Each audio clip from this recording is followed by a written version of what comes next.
Confirm Lord. Oh Lord. Today, Secrets of Heaven, Volume 2.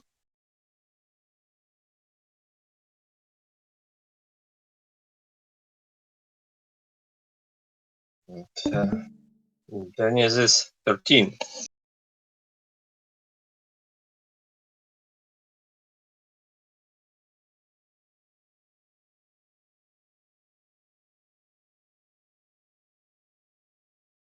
And Abram went up from Egypt, he and his wife, and everything he had, and Lot Yo, with him. yo, Yeah, hello. yo, what's up? I'm reading the book in this channel. You can see on the stream, Yes. book of Emmanuel Swedenborg. This is this book. What's your favorite book? It's the book of Swedenborg. It's my favorite. Nice. I've read that. I like it as well. Hmm. And you can see this book as Secrets of Heaven, Volume 2. And it's my favorite, one of my favorite books. And we can read together section, and you can read next if you want to read. Nice. Genesis. It's about spiritual meaning of the book of Genesis of the Bible. Yes. Genesis 13. The first we should read this this chapter, Genesis 13, and after it, Swedenborg is going to explain us about spiritual meaning of this chapter. Okay. And Abram went up from Egypt, he and his wife and everything he had, and Lot with him, toward the south. And Abram was very heavy with livestock, silver and gold. And he went on his journeys from the south all the way to Bethel, all the way to the place where his tent had been at the start, between Bethel and Ai, maybe Ai, to the Yes. place to the place of the altar that he had made there in the beginning, and there Abram called on Jehovah's name. And Lot too, who went with Abram, had flock and herd and tents, and the land could not sustain them to allow them to live together, because their gain was large and they could not live together. And there was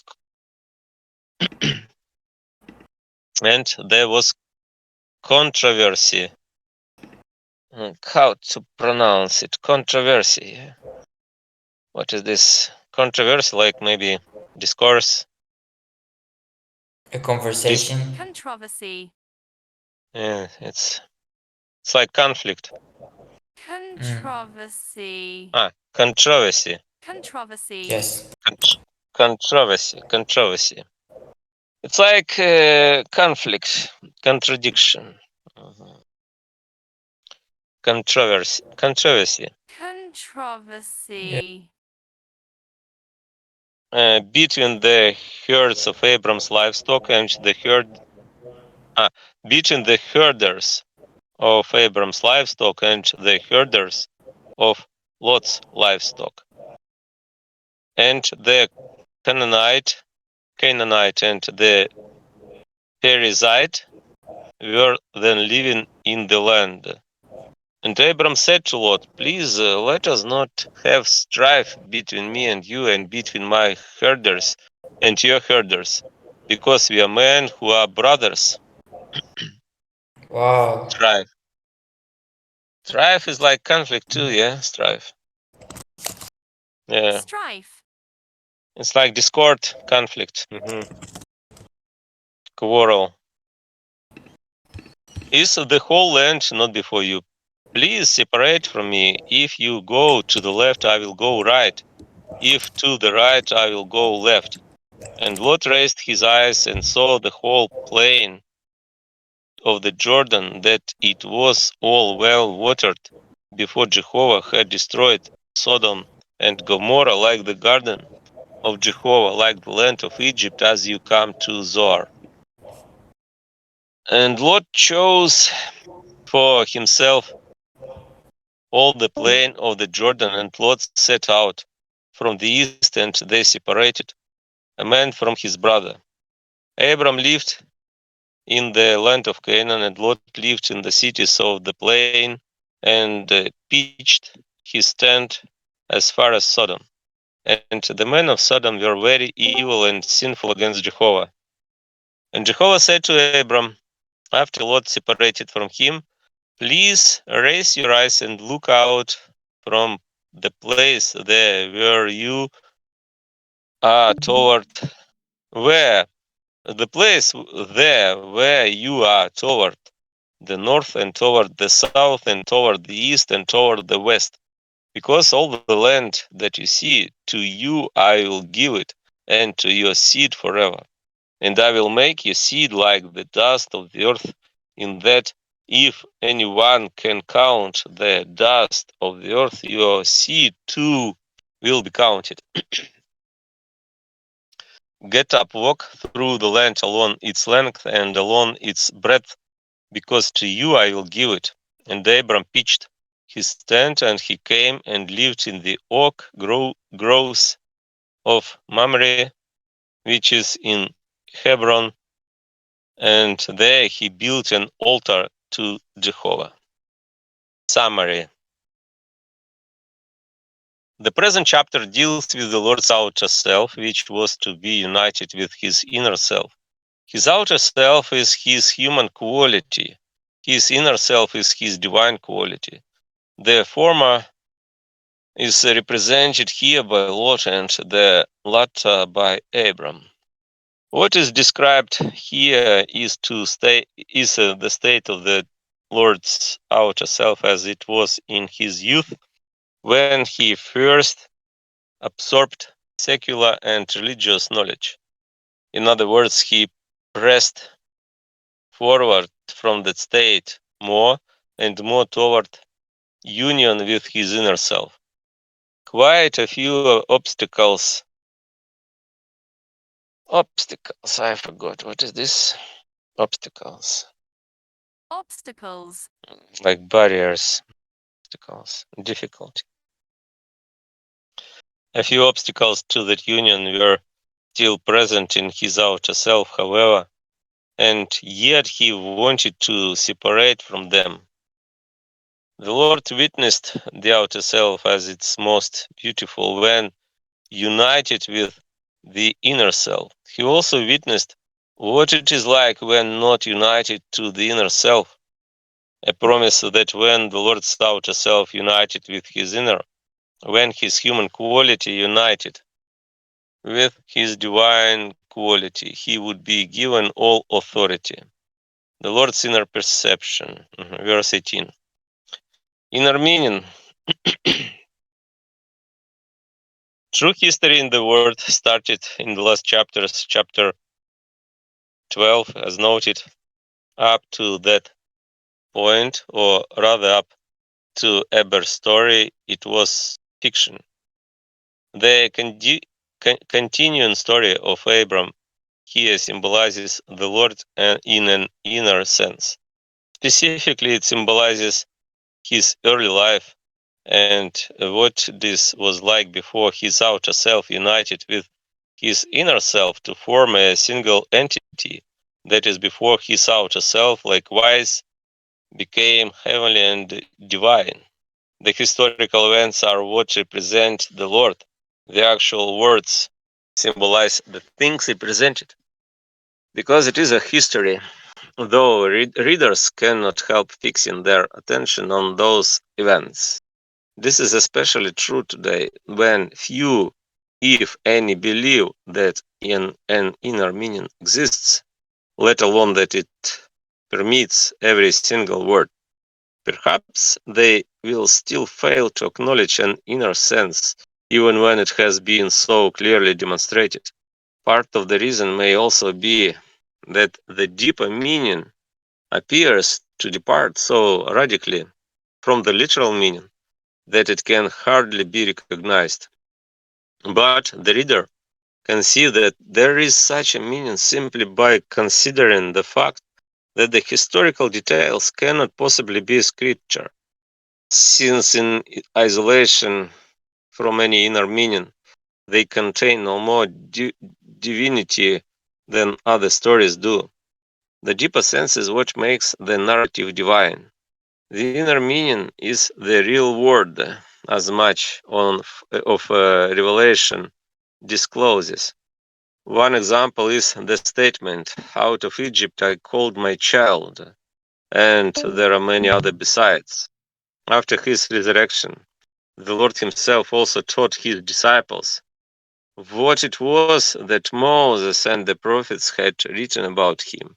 In doing so, he showed them that nothing is written in the Word that does not focus on him, his kingdom, and the church. These are the spiritual and heavenly subjects of the Word. What the literal meaning contains is worldly, bodily, and earthly for the most part, and could never constitute the Lord's Word. Modern people are such that this dimension is all they perceive. What the spiritual and heavenly dimension is, they scarcely know. Not so the people of the earliest church and the ancient church. Had they lived today and read the word, had they lived today and read the word, they would have paid no attention to the literal meaning, which they would view as insignificant.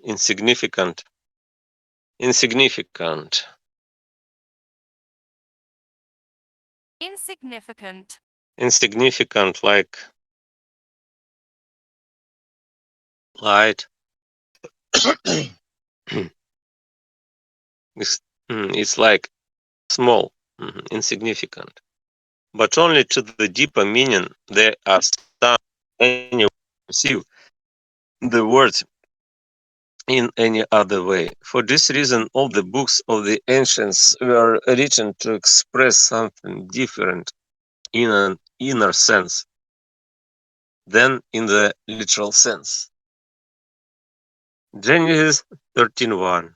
And Abram went up from Egypt, he and his wife, and everything he had, and Lot with him toward the south.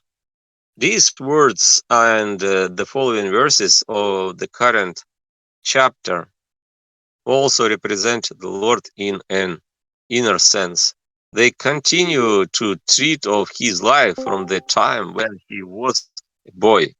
Abram went up from Egypt means that the Lord rose above facts which deserted him.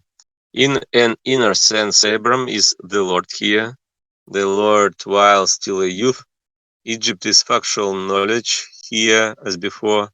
He and his wife symbolizes heavenly truth that the Lord then possessed, and everything he had symbolizes everything connected with heavenly attributes. And Lord with him symbolizes the sense. Toward the south means into heavenly light.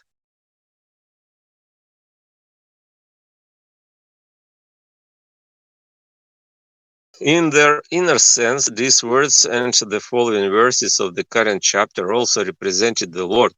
They continue to treat of his life from the time when he was a boy. This can be seen from remarks and illustrations in the previous chapter and from what follows. Above all, it can be seen from the fact that this is the Lord's word, that it has came down. No, come. Come. That it has come down from him through heaven, and that as a result, not the smallest part of a word has been written in it that does not involve secrets of heaven. Nothing derived from such a source could ever be otherwise. It has already been shown that the inner meaning has to do with the Lord's education when he was young. There are two things in us that prevent us from becoming heavenly. One belongs to our intellect, intellectual side, the other to our volitional side. The intellectual one is the useless facts that we soak up in youth and early adulthood.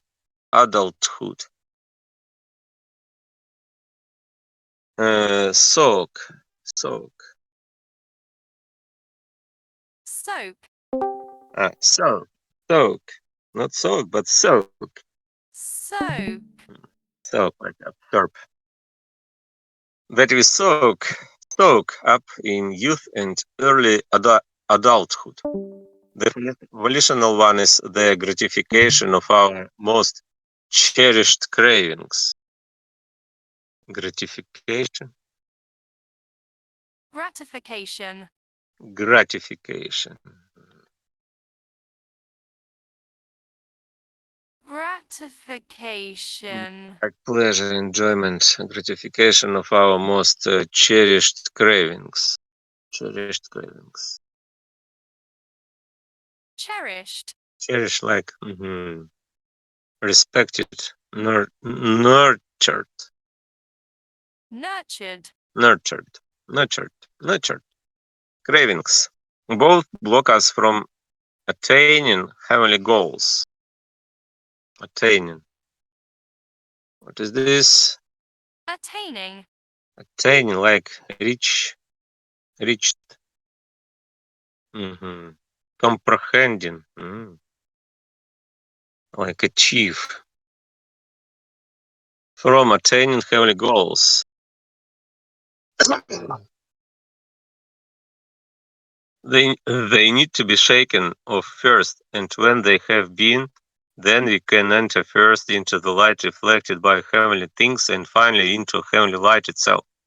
Since the Lord was born like any other person and needed to be taught like any other person, he too had to learn facts, a situation that was represented and symbolized by Abram's stay in Egypt. Superfluous knowledge.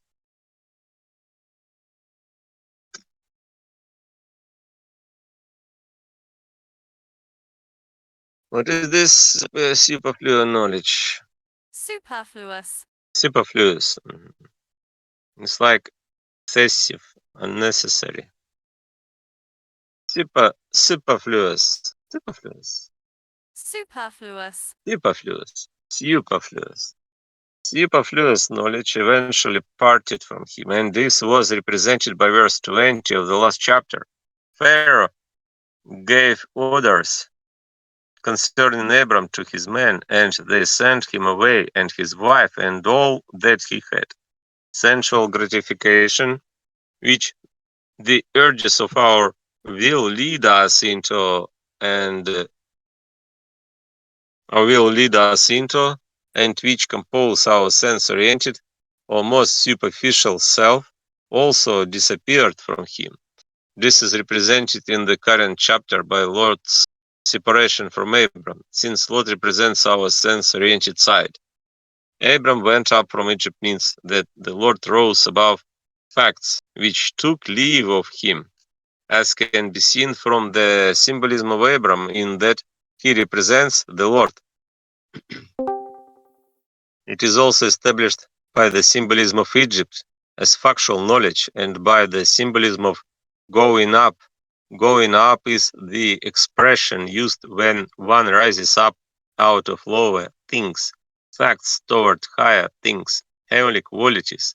So, in the word going up from Egypt into the land of Canaan, and an activity mentioned frequently involves the same idea.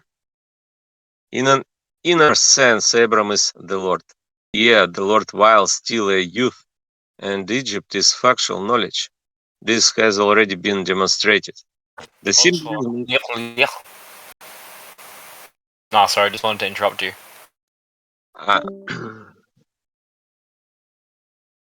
the symbolism of he and his wife.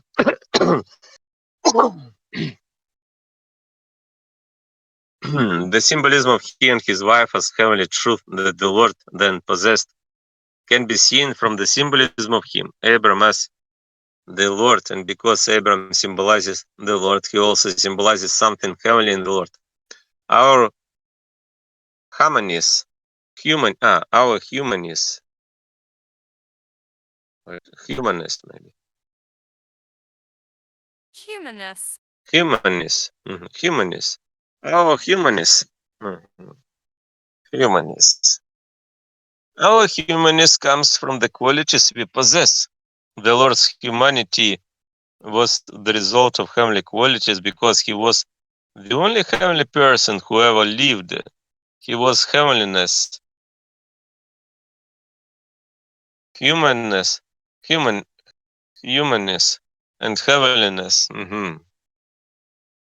He was humanness, our humanness comes, and he was heavenliness itself. So Abram, and more especially Abraham, symbolize heavenly traits. The symbolism is also visible from that of a wife as truth attached to a heavenly quality shown above. The fact that it was heavenly truth or truth from heavenly origins can be seen from the mention of him first and of his wife second. Heavenly truth differs. Differs. Differs.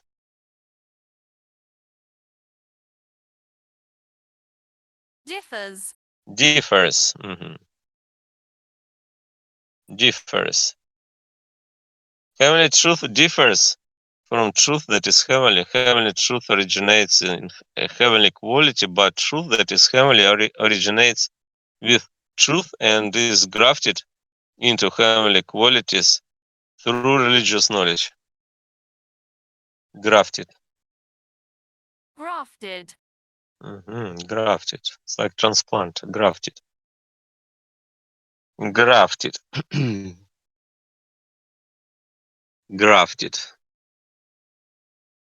Onto heavenly qualities through religious knowledge. The symbolism of and everything he had as everything connected with heavenly attributes can now be seen from the above. The symbolism of and Lot with him as a senses was briefly pointed out above it, because the present passage discusses Lot in a specific way. The aspect of the Lord that he represents needs to be known. Pharaoh represented facts which eventually turned the Lord away. Lot, though, symbolizes the sensory dimension, that is, the outer self and its pleasures, which are pleasures of the senses and are therefore our most superficial aspect. They tend to ensnare us when we are young and lead us away from goodness. After all, the more we indulge in the pleasures that rise out of our appetites, the more we are distracted. What is this? Distracted. Distracted. It's like abstract. Distracted. Tray. Isn't it hi again? And isn't it distracted? Tracked. Tract. Mm-hmm. Thank you. Tracked, like air, not ah. Tract. Yeah.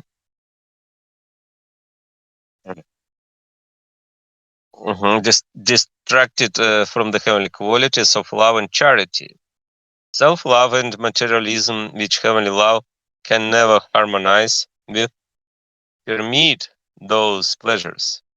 Pleasures perfectly consistent with heavenly values exist too, however, and they look the same on the outside. See a discussion of them above. But pleasures that rise out of our cravings need to be controlled and purified, because they block the entry to heavenly regions. The current chapter deals with the latter kind of pleasures, not the former, under the image of Lot in his separation from Abram. Here the message is that such pleasures were present, which is what Lot was with him, means. Usually Lot symbolizes the outer self. though as will become clear later. The fact that toward the south means into heavenly light is established by the symbolism of the south or noonday light as a condition in which inner things are clear. Discussed about it. There are two states that shine with heavenly light. The first is the one we enter in infancy. Most people recognize that little children have innocence and that they act in good and loving ways. These are heavenly traits which the Lord first introduces us into, and He stores them. Stories or stores? Stores. Stores. Stores. It's like store. And He stores. No, stores is a verb. Yeah. Like it's like to put us. to safe keep something or to stash away something, to store it in a cupboard or a cabinet, or a box, put something in there for to use later so that you can keep it well. Yeah. Thank you. And He stores them up in us for use when we are older and for use when we come into the other world. They are what are called the first remnant, described in many earlier places. In the second state, we are introduced into spiritual and heavenly concepts by learning about them. And these concepts need to be grafted onto the heavenly gifts we have received since infancy. In the Lord, those concepts were grafted onto His earliest heavenly gifts. From this He gained the light, and the light is called the South here.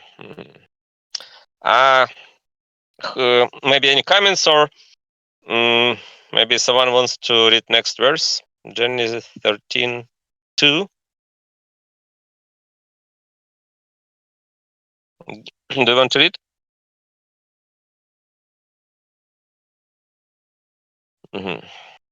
Genesis 13:2. And Abram was very heavy with livestock, silver and gold. Abram was very heavy with livestock, symbolizes the good impulses with which the Lord then grew rich. Silver symbolizes true ideas, and gold symbolizes the good effects that result from truth. The symbolism of Abram was very heavy with livestock, as good impulses is established by the symbolism of livestock and of a flock as what is good. This is discussed earlier. The symbolism of silver as true ideas can be seen from the symbolism of silver as what is true. The earliest people compared the goodness and truth in human beings to different metals. The deepest goodness or blessings which are heavenly ones, resulting from love for the Lord, they compare to gold. The truth that rises out of these blessings, they compare to silver. Lovelier benefits. Oh. Hey, what are you chatting here? I'm reading the book.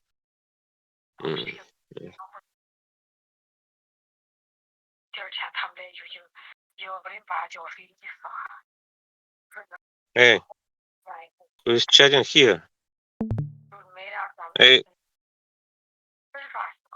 can you, Jack, can you turn off your microphone because I'm reading the book here, but you're chatting here? Or I will mute you if you will do that. Okay. You don't listen to me. And lovely benefits, on the other hand, or earthly blessings, they compared to bronze, while they compared lowly kinds of truth to iron. What is more, they did not merely compare them to these metals, they also called them by names of the metals. From this, they also derived the practice of comparing different eras to the same metals and calling them the golden, silver, bronze, and iron ages, in that order. The golden age was the era of the earliest church, a heavenly race. The silver age was the era of the ancient church, which was a spiritual race. The bronze age was the era of the next church, and the iron age followed it. Similar things were symbolized by the statue Nebuchadnezzar saw in his dream. Its head made of fine gold, its chest and arms of silver, its belly and thighs, its belly and thighs of bronze, and its shin of iron. What is shin? Shins, like legs? No, Shins. shins. Shins, yeah. And its shins of iron.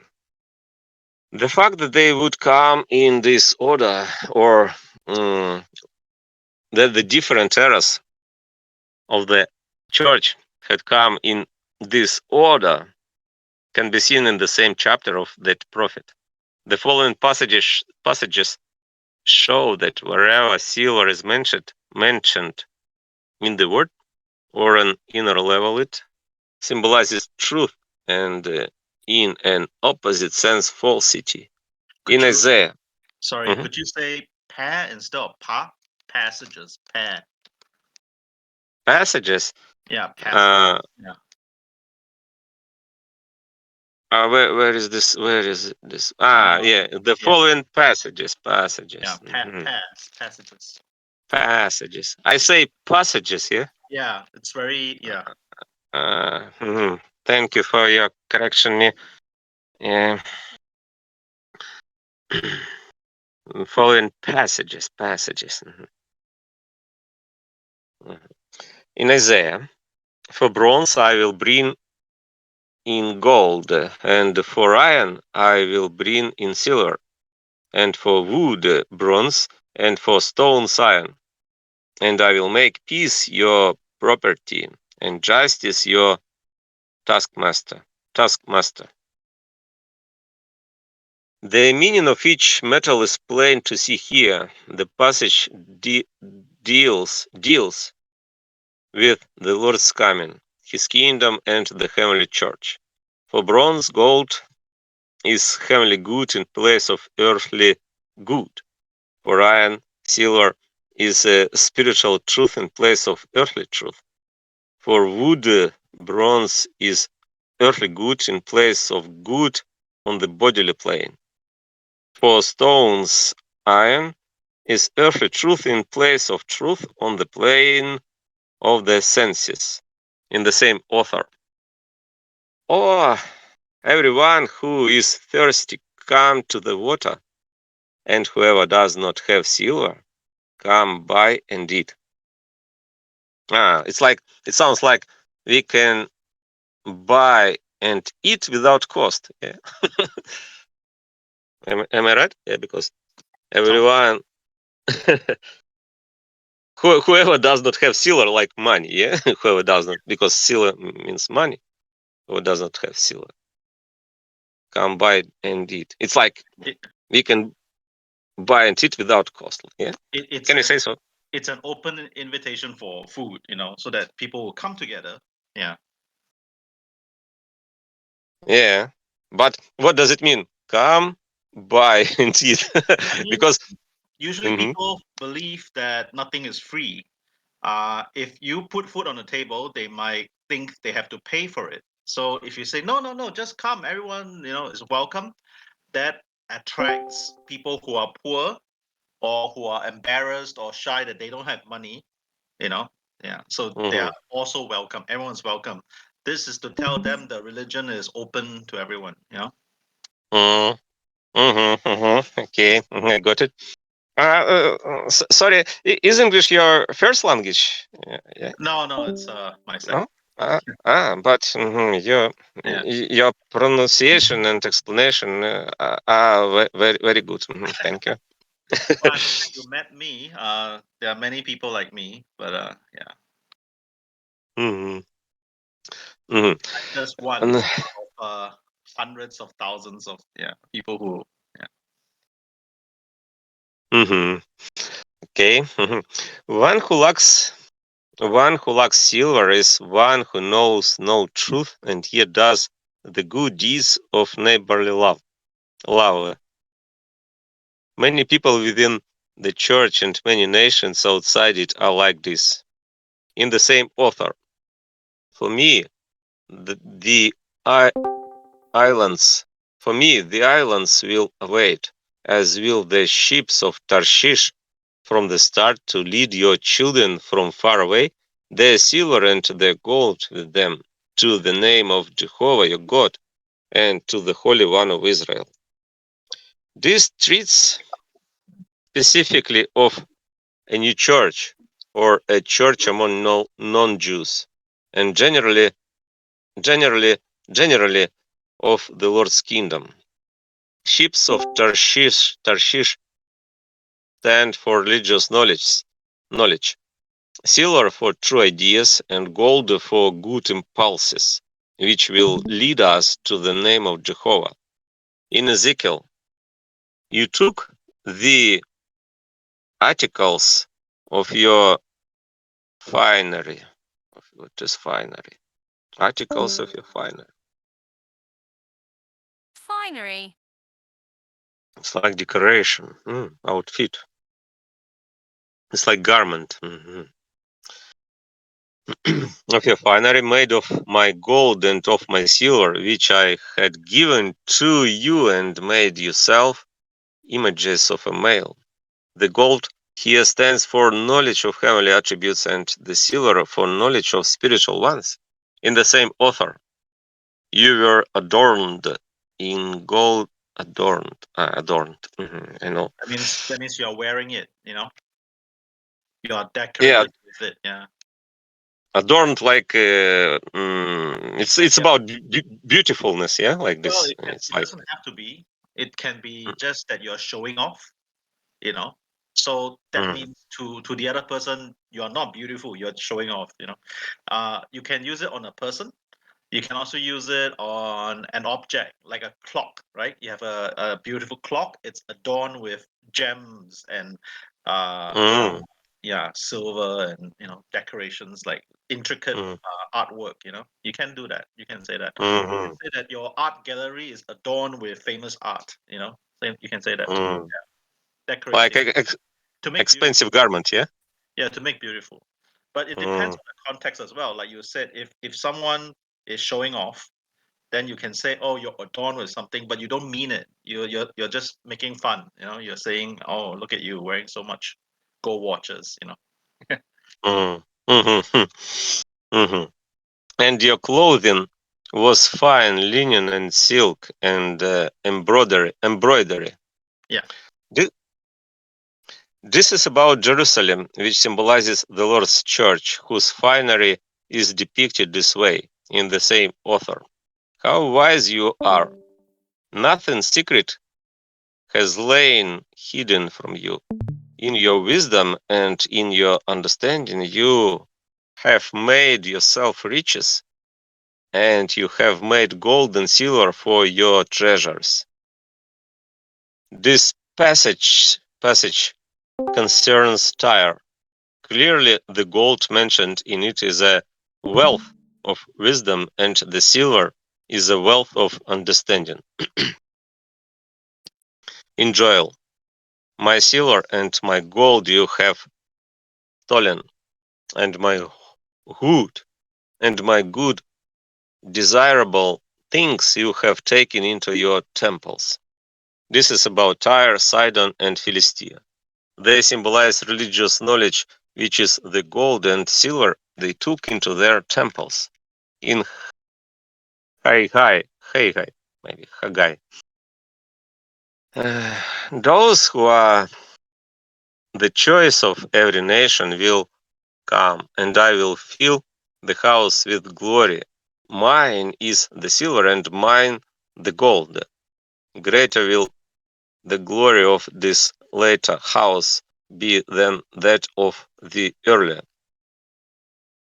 Haggai. Haggai. How to pronounce Haggai? Maybe. Hagger. Haggai. Haggai. Haggai. Okay. Haggai. This is about the Lord's church with which the gold and silver are associated. In Malachi, he will sit smelting and refining silver and will purify the children of Levi. I think in English it's pronounced Malachi, if I'm not wrong. Yeah. Malachi. Malachi. Malachi.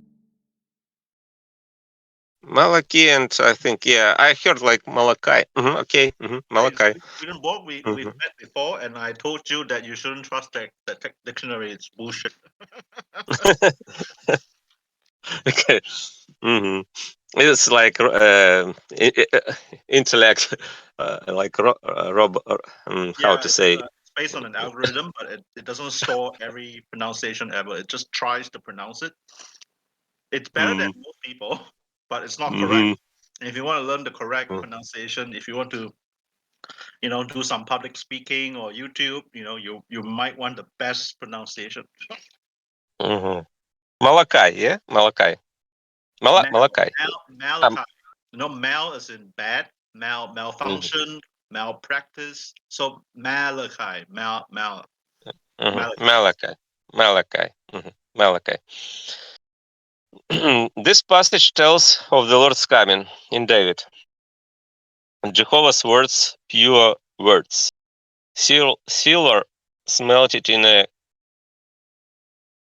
crucible. Yes. What is this? Crucible. Crucible is that big iron thing that you melt your metal in it. Have you seen it?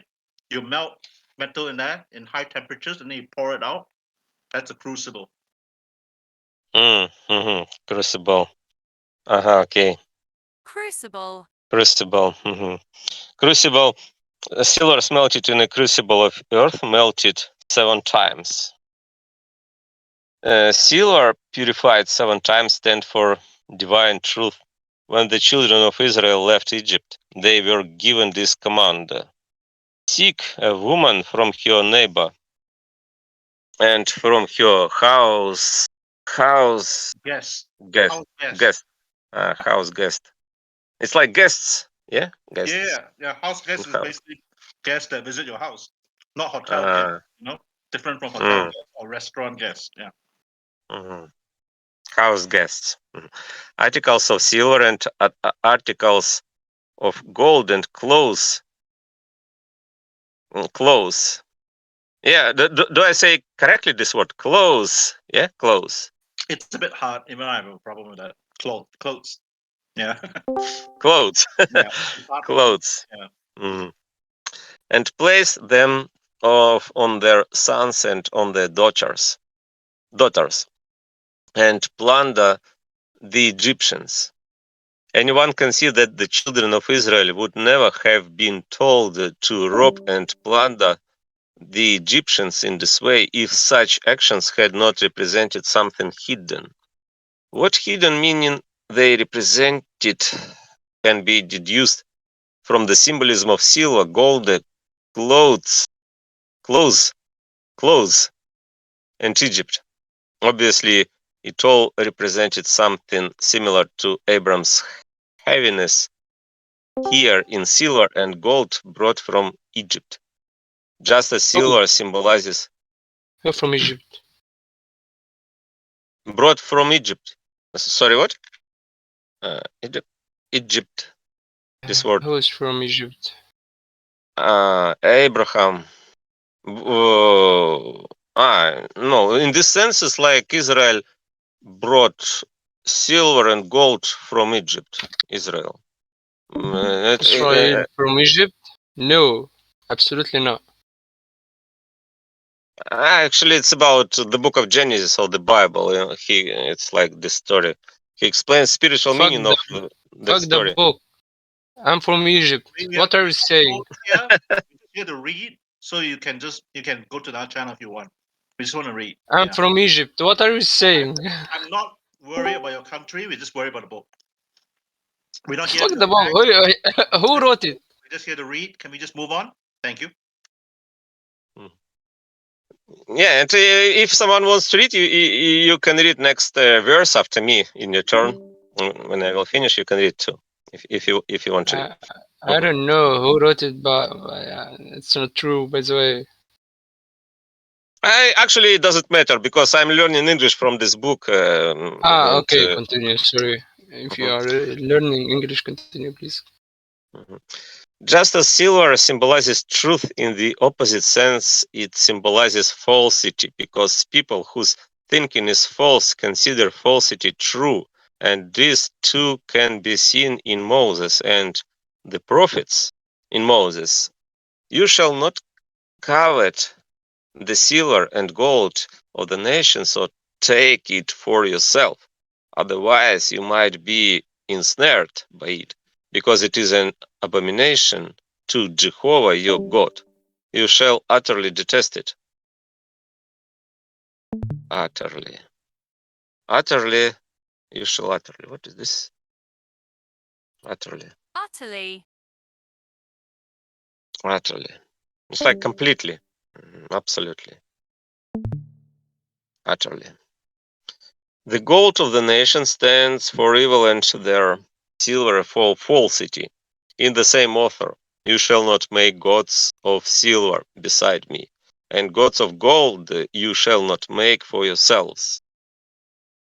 These words mean nothing at all in the inner sense if they do not mean false notions and corrupt desires. False notions are gods of silver and corrupt desires are gods of gold. In Isaiah, on the day they will each Repudiate means to reject. reject, repudiate. Yeah, repudiate. Repudiate. It's about idols.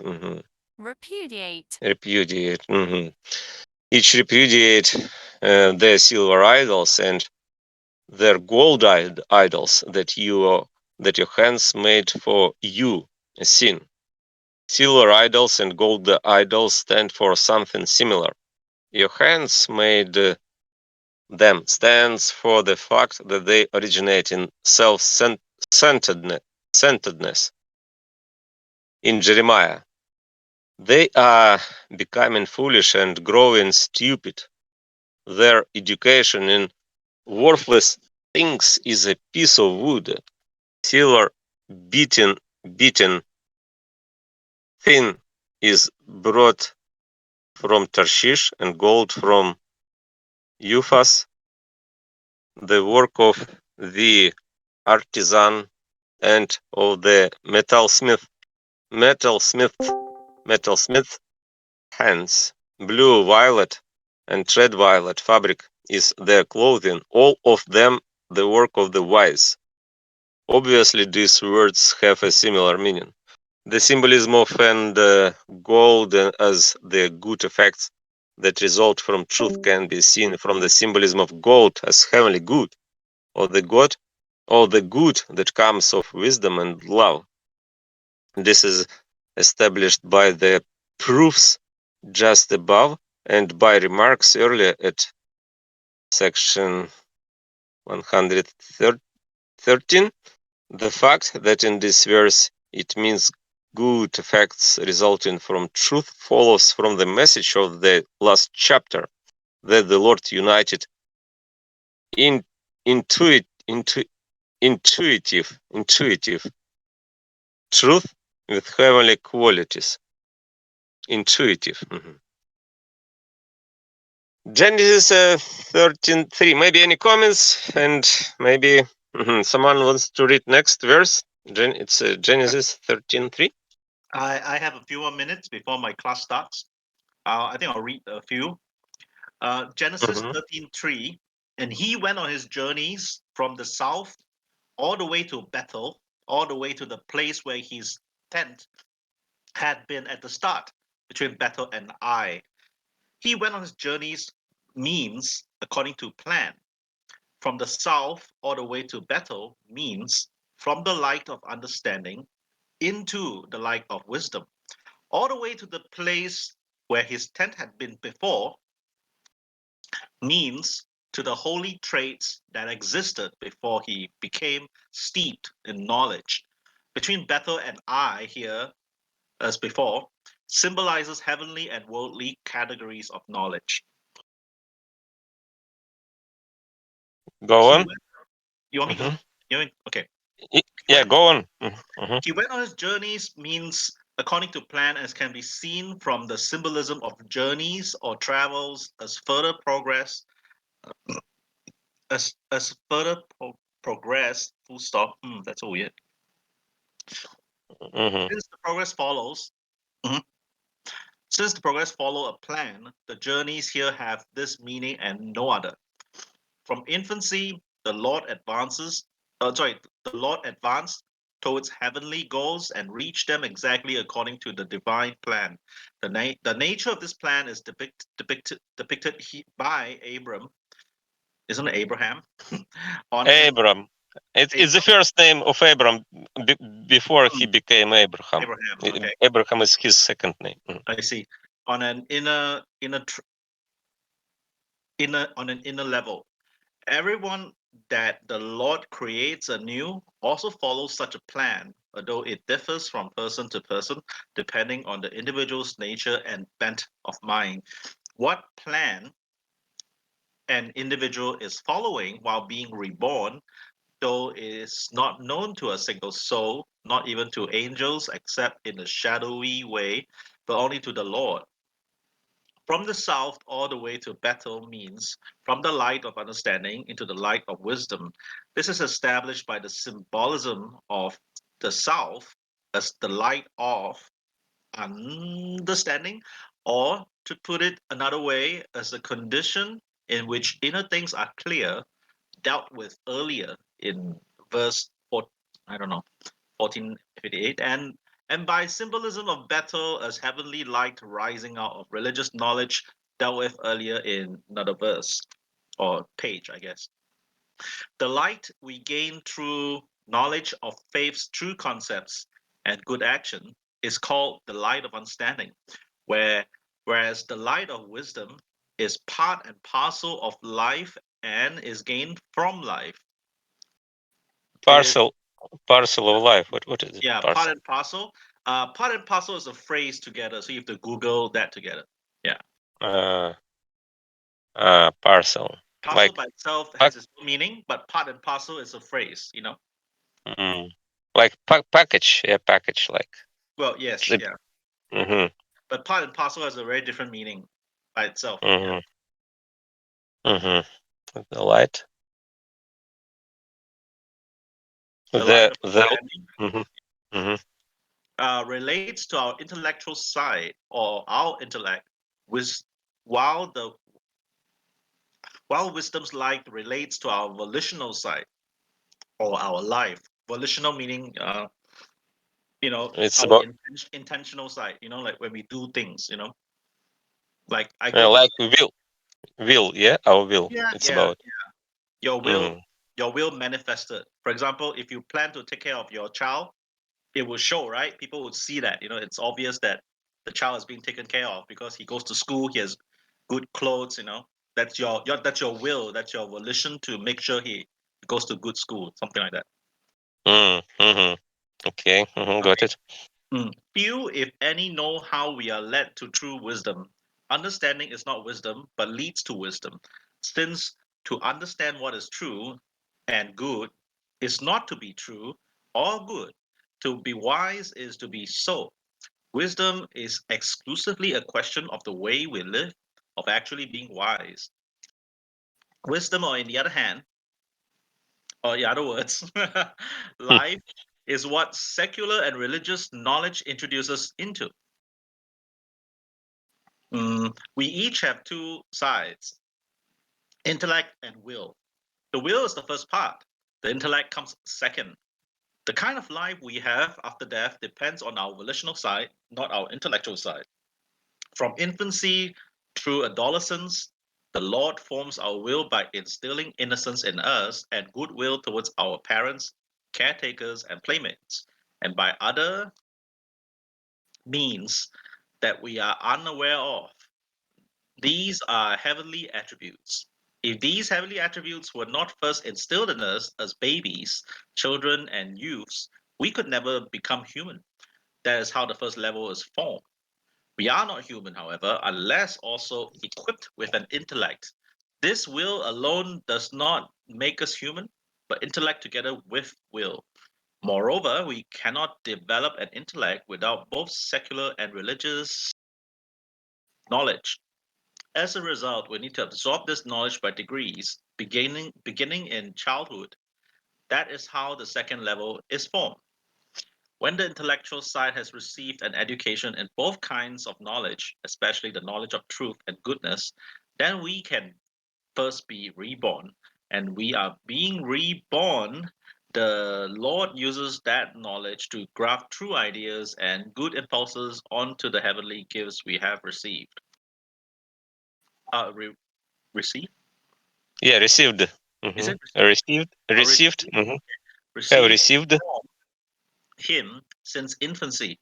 In this way, our intellectual abilities fuse with our heavenly gifts.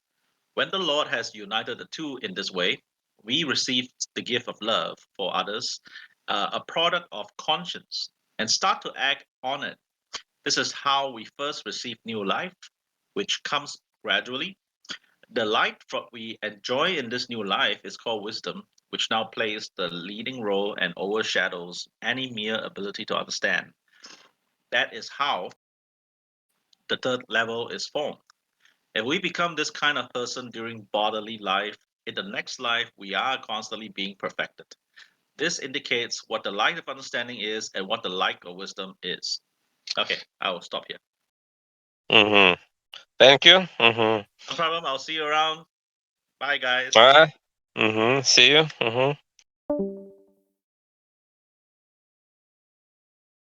All the way to the place where his tent had been before means to the holy traits that existed before. We became steeped in knowledge. This can be seen from the symbolism of a tent as holy attributes of faith dealt with previously at and from the remarks just above. Consequently, it means that the Lord returned to the heavenly qualities he possessed before he had absorbed factual and religious knowledge, as can be seen from the words of the last chapter. And Abram moved from there on to a mountain to the east of Bethel and spread his tent. Verse 8. This was before he set out for Egypt, that is, before the Lord became steeped in factual and religious knowledge. Between Bethel and A symbolizes heavenly and worldly categories of knowledge. This can be seen from the symbolism of Bethel as the light of wisdom coming by way of religious knowledge, and from the symbolism of A as the light shed by worldly knowledge, also mentioned in the discussion in shows what kind of state the Lord was then in, a youthful one, which is such that worldly concerns are present. Worldly concerns cannot be dispelled until truth and goodness are grafted onto our heavenly qualities by means of knowledge. We cannot possibly distinguish between heavenly and worldly until values until we learn to recognize what belongs to heaven and what to the world. Knowledge brings a vague general idea into clear focus, and the clearer the idea becomes as a result of knowledge, the more easily, easily, easily, easily, easily, easily, Easily. yeah, easily. the more easily we can isolate worldly influences. But that youthful state is still holy because it is innocent. Ignorance is completely incapable of doing away with holiness as long as innocence is present within it, since holiness makes its home in ignorance that is innocent. In any human being, but the Lord, holiness can dwell only in ignorance. If it does not dwell in ignorance, it is not holy. Even among the angels themselves, who enjoy the greatest possible light from understanding and wisdom, holiness resides in ignorance. They recognize and admit that they know nothing on their own, that anything they do know comes from the Lord. They also recognize and admit that all their learning, their understanding, and their wisdom is nothing compared to the Lord's infinite knowledge, and therefore that theirs is ignorance. If we fail to acknowledge what we do not know amounts to infinitely more than what we do know, we cannot experience the holy ignorance of the angels.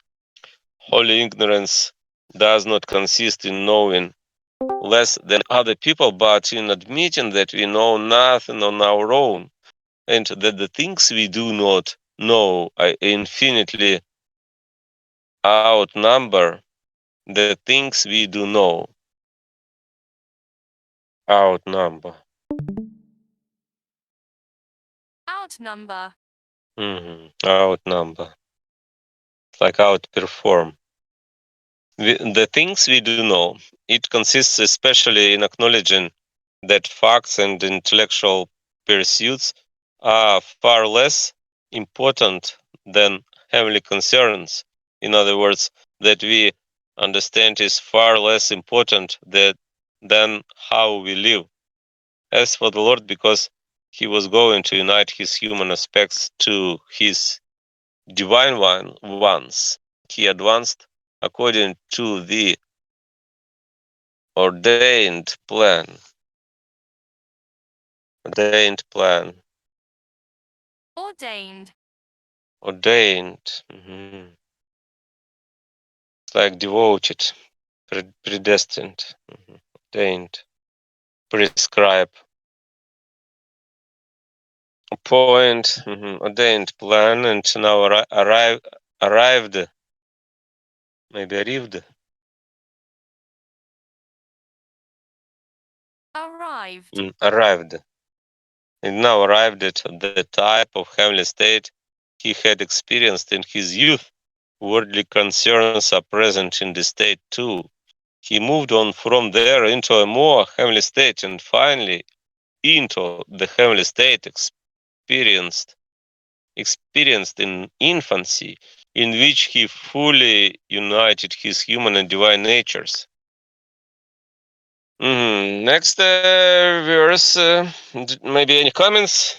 And what is the infancy? What does it mean? Infancy? infancy. Infancy. It's about babies, the state of babies, like infancy. Infant. Infancy.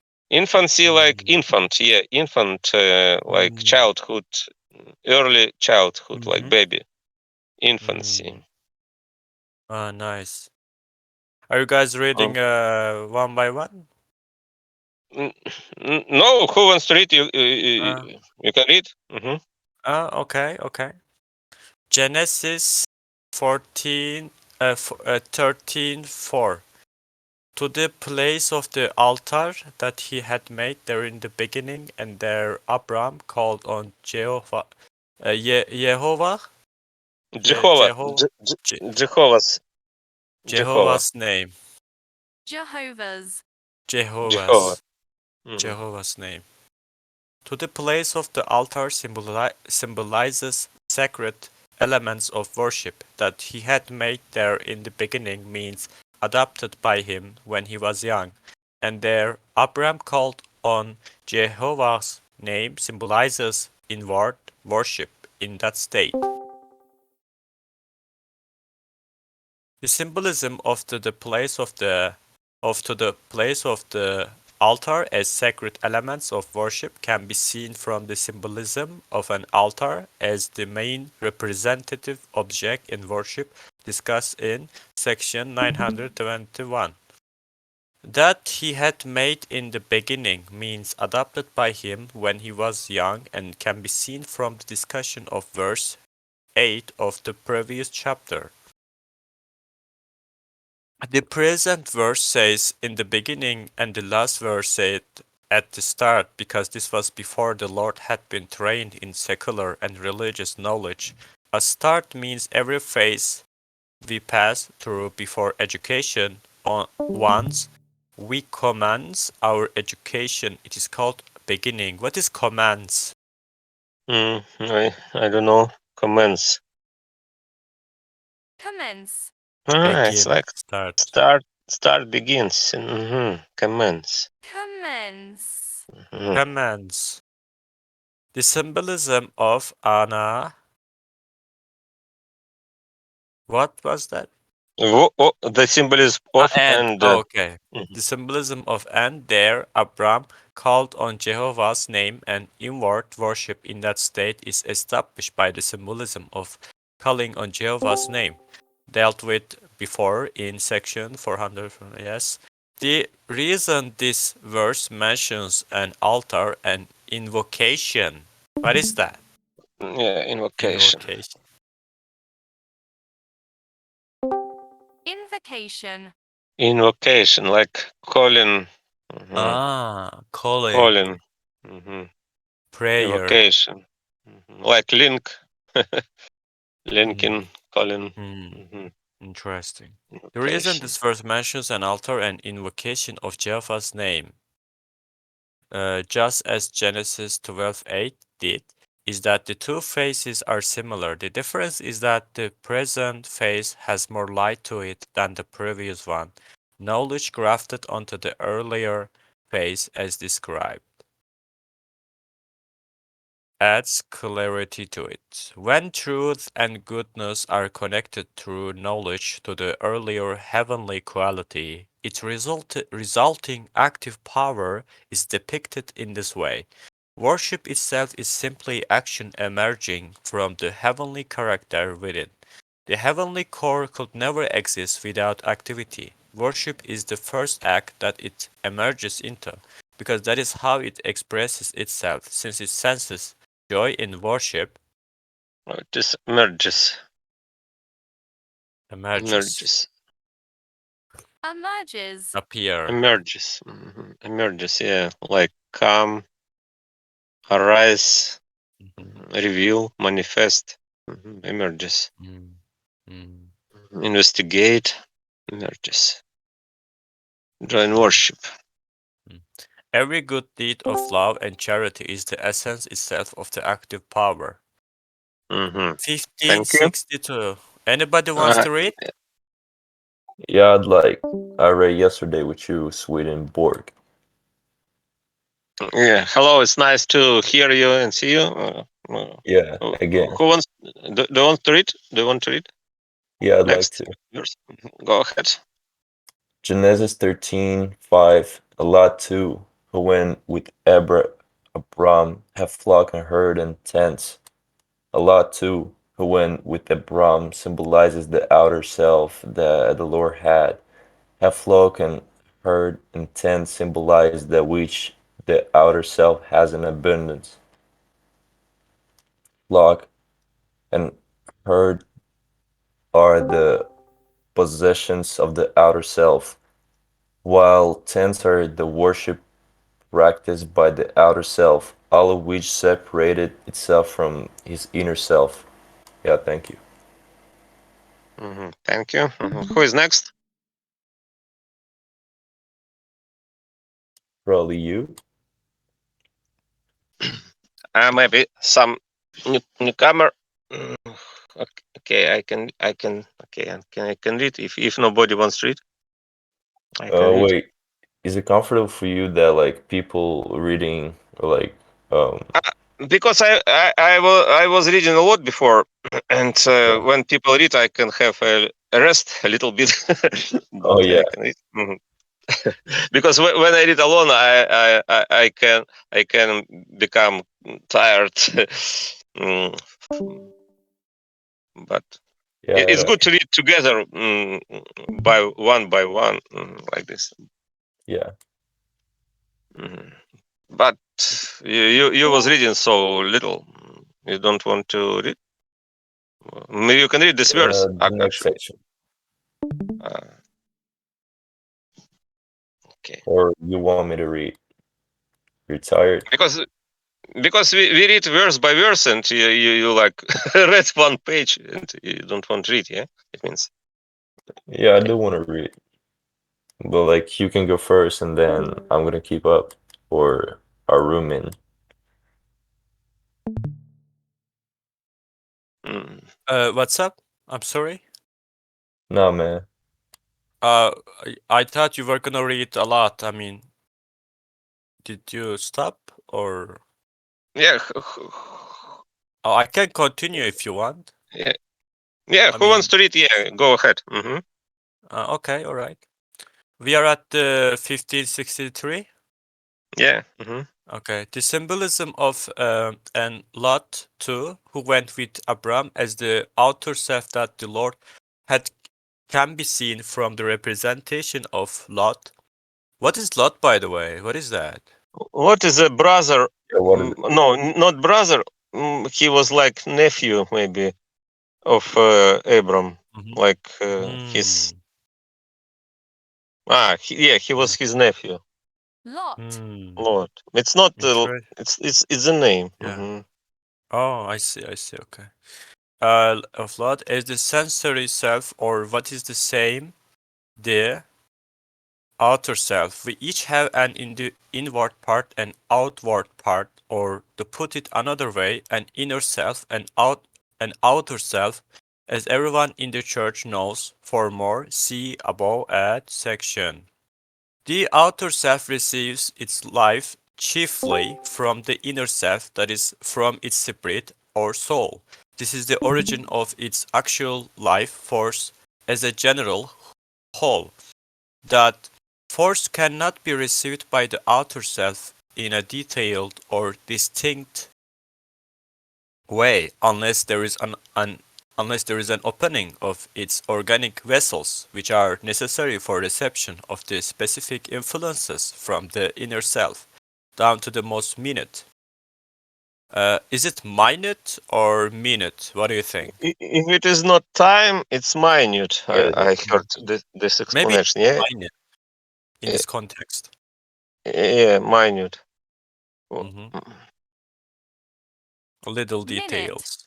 But yeah, minute is about time, but in this sense, like not about time, yeah, but the most minute. Maybe we can see in dictionary the explanation. Maybe minute. What is minute? Definition.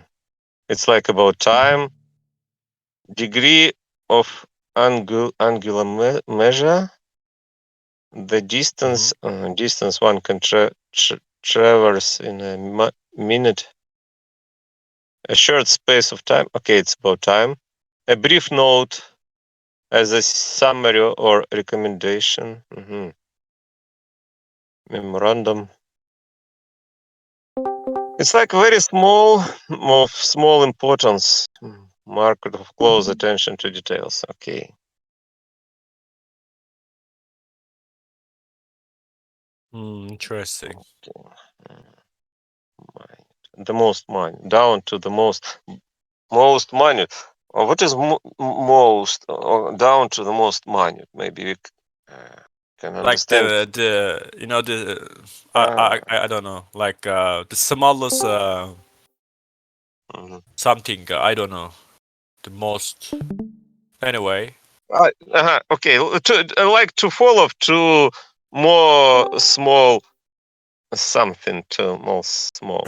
Mm, mm, Okay. Mhm. These organic vessels necessary for reception are not opened up except by means of the senses, mainly hearing and sight, When they do open, the inner self can enter in with its specific and minute details. You see, it's about details. Yeah, it's not Oh, about time. wait. Yeah.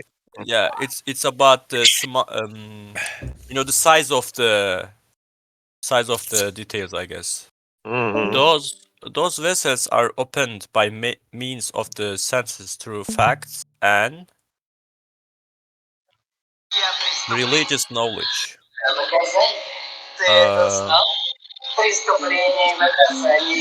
Oh, I think it's some Okay. trolls here. Hey, what's the noise? Okay. It's okay. Properties of the intellect, and also through appetites. Appetites, maybe. Appetites. Appetite Yeah. It's and about pleasures. Yeah? Uh-huh. Yeah, appetites. Yeah. And yeah. Appetites. Appetites, yes. Bon appetit. It's like thirst, desire, propensity. Propensity, yeah? Propensity. Propensity. Okay. Yeah. Appetites and Anybody pleasures. wants to continue? OG wants to continue? I would You wanna love to, but I'm so bad Okay. at reading, so Oh, sorry. you can try. You can try. I got a call. I have to be AFK for 5 minutes. You can continue if you. Sure. Appetites and pleasure, properties of the will. The plain, the Inevitable.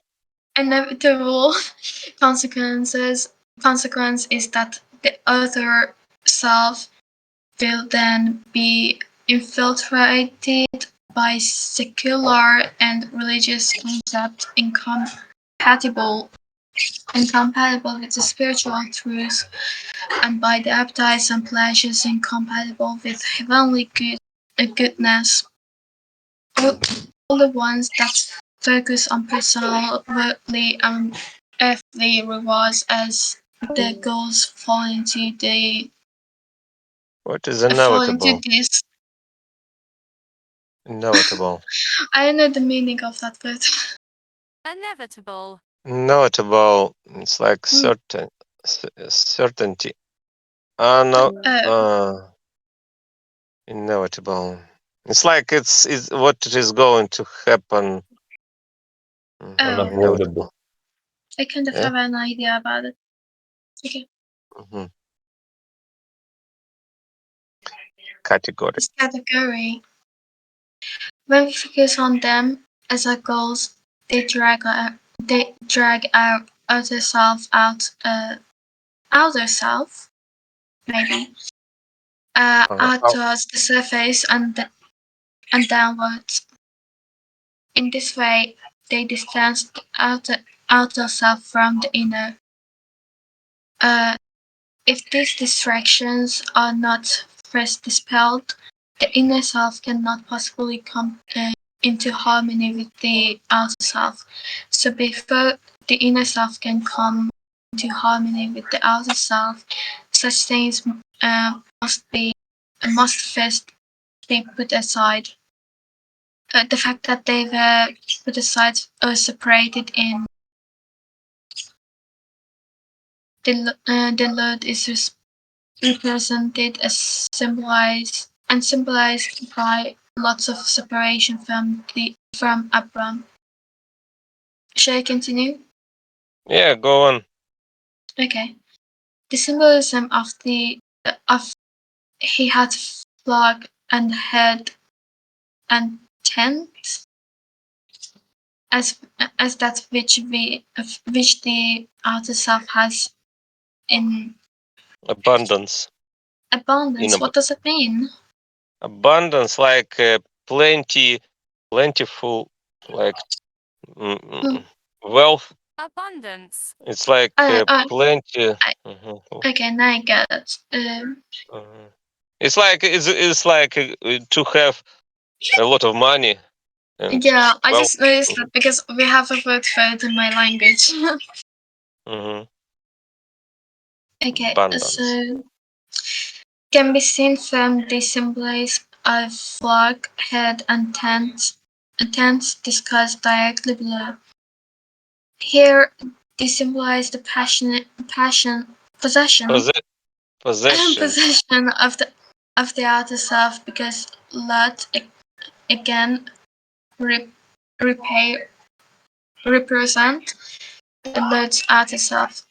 The outer self harbors two kinds of traits: those compatible with the inner self and those incompatible.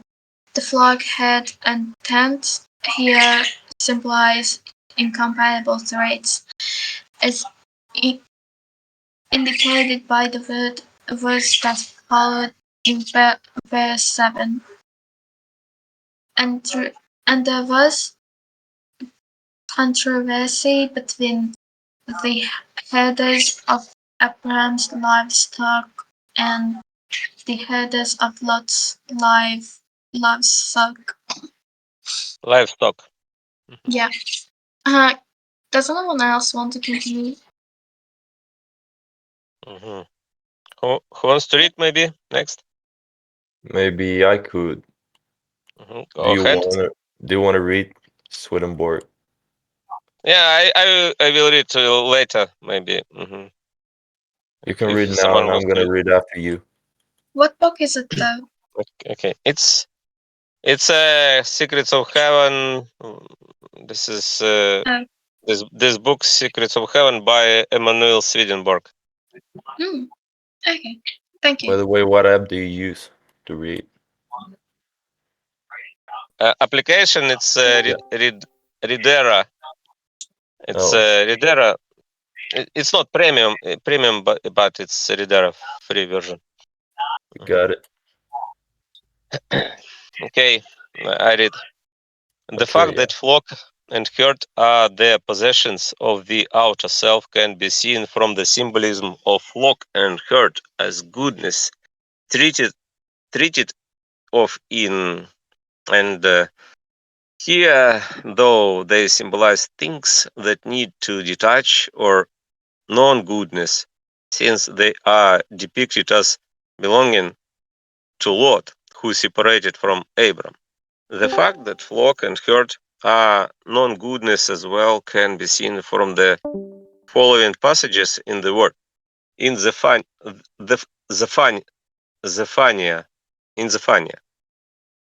I will destroy everything in you, so that you are without inhabitant.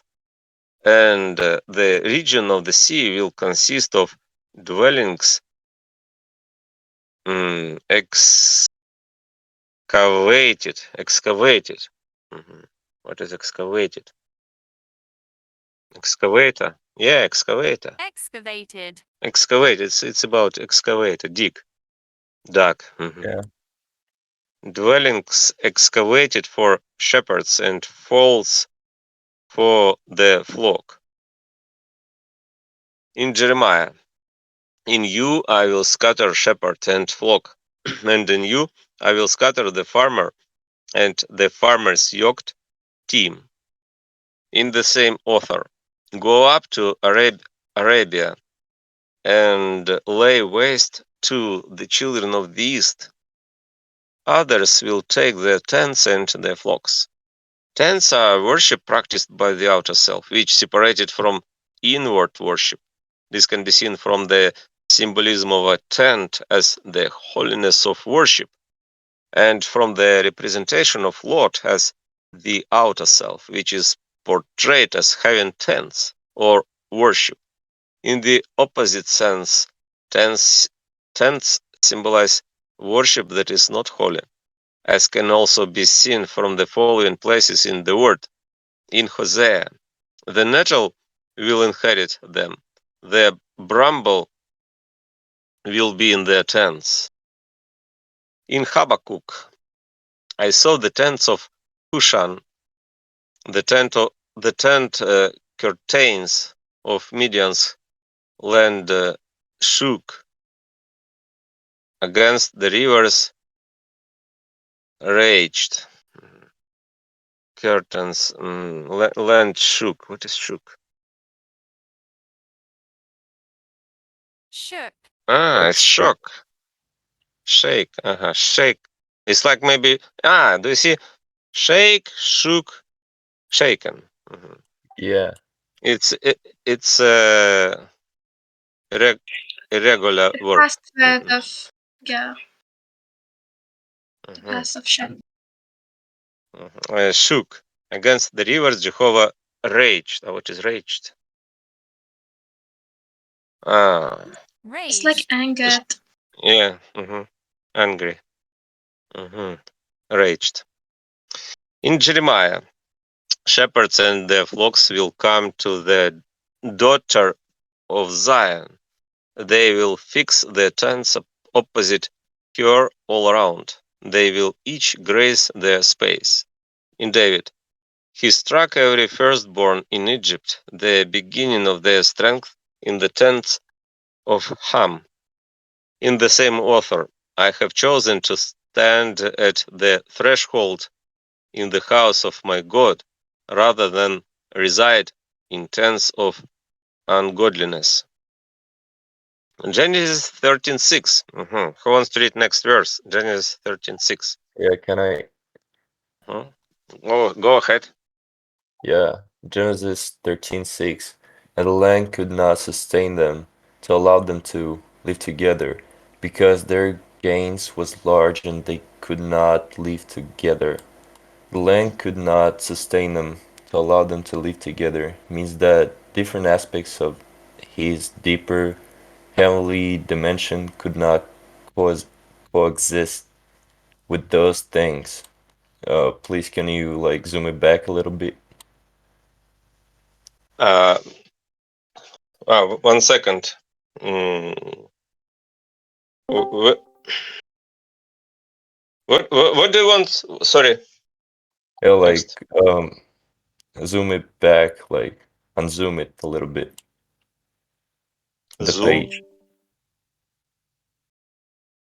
Yeah, like the Previous size of the page text. or next page? Previous page or No, next? I don't I understand mean, what do you mean. I mean the size of the text. Can you like make it a little smaller? Actually, I can't because it's good size of Oh, font to read. It's I mean, actually like because there's some words being cut. if you read on PC, it's good to read on PC, but it will Yeah, be small if I make small size of font. It is not good for reading on PC. Actually, it's okay. yeah, Mm. okay. Are you on smartphone or are you on PC? You asking me? Yeah. Yeah, I'm on PC. And do you mean it's the large mm, size of No, font? no, I mean like some words there at the end of the like line are cutting off to the next line. Actually, it's okay because you can train your brain because it's good way to learn English. Oh, If you see a lot of like in columns, if you see text in columns, it's good way to read because, for example, it's like a newspaper because a newspaper has a lot of columns. It's a good way to read and to learn mm,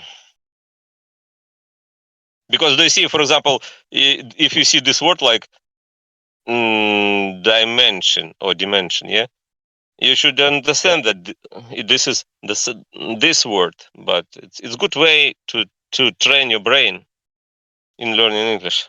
Actually, Okay then. don't So seek easy way, seek the difficult way to learn English. got it. So where did I stop? uh, where did you stop? Sorry, I maybe I miss it. Okay, I'm gonna Uh, start miss. reading here. The land could not sustain them to allow them to live together means that different aspects of his deeper heavenly dimension could not coexist with those things because their gain was large and they could not live together means that the gains of his inner self were in what? Incompatible with gains of his other self. Thank you. Thank you. Who is next? Okay. Seems like you. Yeah. The land could not sustain them. To allow them to live together means that different aspects of his deeper heavenly dimension could not coexist with those things, that is, with the things that Lord symbolizes here.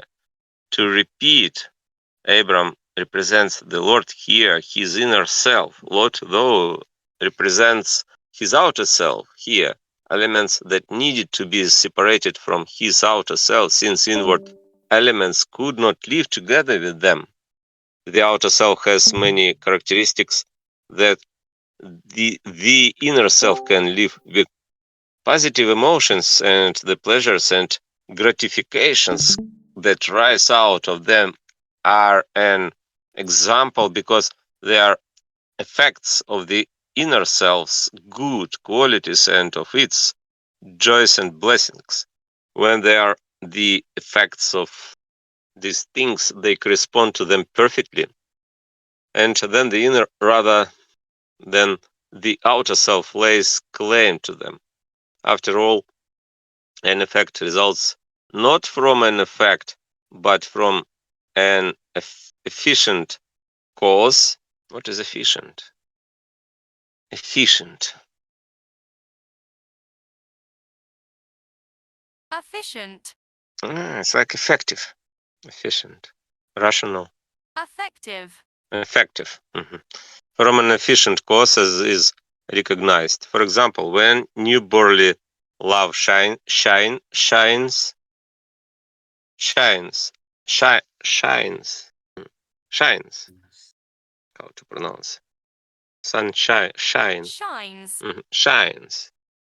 Neighborly love shines out from the face. It is not the face that is responsible, but the love living within, and so shaping the face and causing the effect.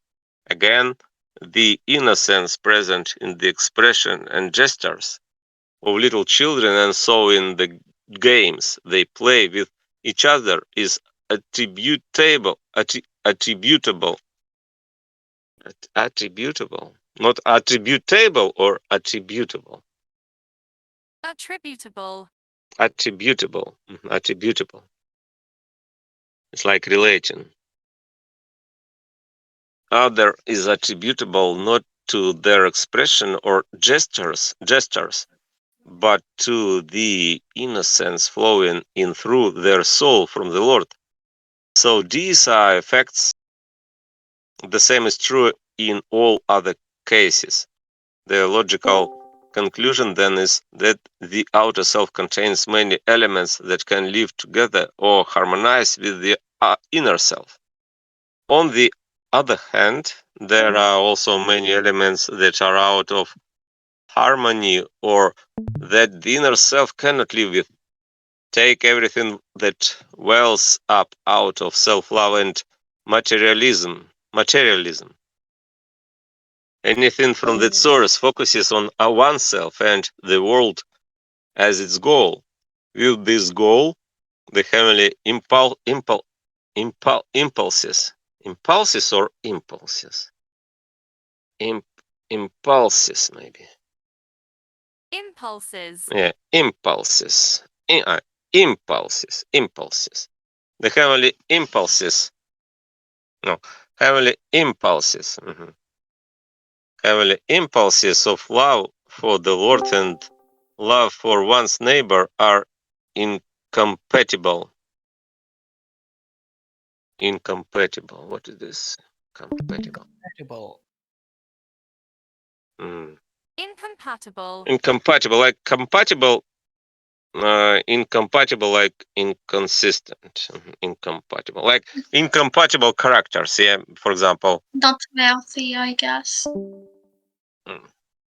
Yeah. For example, like someone and his friend or girlfriend, like a wife maybe, they have incompatible characters, yeah, and so they There is cannot live a together. together. There's another word, incompetent, for example, the same meaning. Mhm. Yeah, incompetent. Incompatible. Good to know. Mhm. The latter look to the Lord and to his kingdom and everything belonging to him as their goal. Self-love and materialism look either out toward the surface of downward for their aims. Love for the Lord and love for our neighbor, though, look inward or upward for their aims. This means that this leads to the conclusion that they clash too sharply ever to coexist. Aims, like Targeting for something. yeah, like purpose. Targeting is a word even. I'm not too sure. Mhm, Okay. mhm. Aims. Aims. Aims. Clash. That what is clash? Like It's conflict, yeah, yeah, hitting. Clash. conflict, yeah. Yeah. Collision. To learn what creates correspondence and agreement between your outer self and your inner, and what creates discord. Oh, do you see discord? Where we are right now. Like creates discord. Actually, discord means discourse, dissonance, Discord. disagreement, contradiction, and Oh. enmity, disorder, confusion, like conflict. It's discord. Simply consider what times predominate, or to put it another way, what type of love predominates. The different predominates. It dominates dominating beforehand. I'm not very sure because the suffix pre is like thing that comes like, how do I say it? Prepayment is like paying for something before you get it. So predominant is like dominating before the thing actually happens. Mhm. I'm not Yeah, sure that's the pre- actually, it's like dominate. Predominate and dominate are the same thing. Mhm. Prevail. For example, I can say my cat predominates in my house. Like, Exactly. Like my wife predominates in my house. Yeah. mhm. What type of love predominates? The different kinds of love we have are aims, since whatever we love is what we focus on as our aim. From this, you will see what kind of life you presently have and what kind of life you will have after death. The goals, or what is the same, the types of love that predominate, are what shape our life. No one's life is ever anything else. It elements, if elements that clash with eternal life, in other words, with spiritual and heavenly life, which is eternal life, are not put aside during bodily life. They will have to be put aside in the other world. If they cannot be put aside, we cannot help being unhappy forever. Maybe someone wants to continue to read from this item 4. Hello, I'm not very sure. I would like to switch to the art and design channel and do a little bit gathering with my friends, if that's okay. Yeah, it was Okay. really nice to meet you guys, and I hope we will meet up more from these days. So, see you guys later. See you. Goodbye. Bye. Hey, Okay. Swedenborg. How are Yeah. you? Hello. I'm good. I'm reading the book here again. You can see on the stream, and if you want to read, you can read Like too. always. Yes. Sure. I can. Mm-hmm. Can I? Okay. You you can read from this item for? Before the start, did you remember me? Actually, not enough. Okay. Because I can see only avatar, but I don't see Yes. this avatar before. I don't see nicknames because I am on smartphone. I can see only pictures. Mhm. We we reading book almost 5 times. Yeah. Never Mm. mind. Anyways, okay, go. I'll read. The reason for saying these things is to show that the other self has traits that are compatible with the inner self and traits that are incompatible, and that compatible traits can never it's hard coexist Mhm. with incompatible ones. They also show that compatible elements in the other self come from the inner self, or rather from the Lord throughout the inner self, like a face that beams with charity, a face of charity, or like the in a child's expression and gest, Just gestures just ge- gestures. gestures as Mhm. noted. What? Gestures. Gestures. Motion.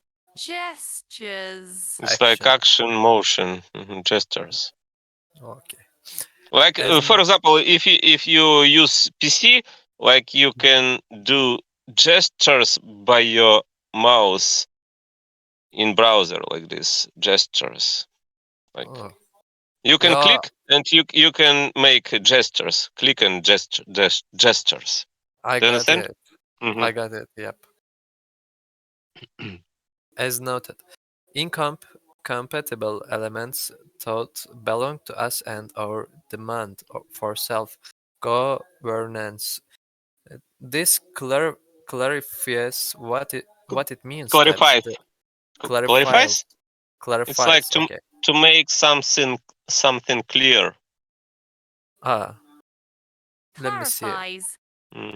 Clarifies like clear. Do you see? Ah, okay. Determine. Clarify. Clear. Okay.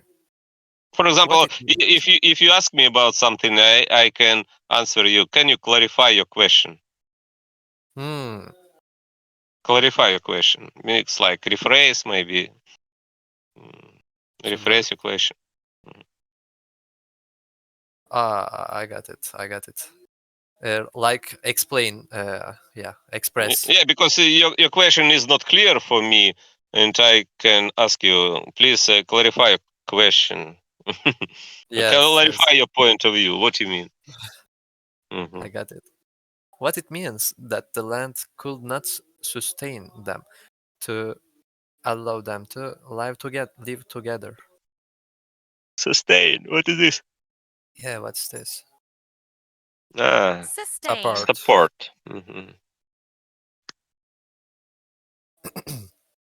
In an inner sense, this verse deals with the Lord, and since it deals with the Lord, it also deals with every likeness and image of Him. To specify, it speaks of His kingdom, the church, and every person in His kingdom or church. So, it depicts the way things stand with us humans, the way things stood with the Lord before He had completely overcome evil, the devil and hell. Okay, by His own might, and in so doing become heavenly divine and Je- Jehovah, Jehovah, Jehovah. even Jehovah. Jehovah, even in regard to his human quality, depends on what what pace he was Phase. in. Okay, Phase. 1569.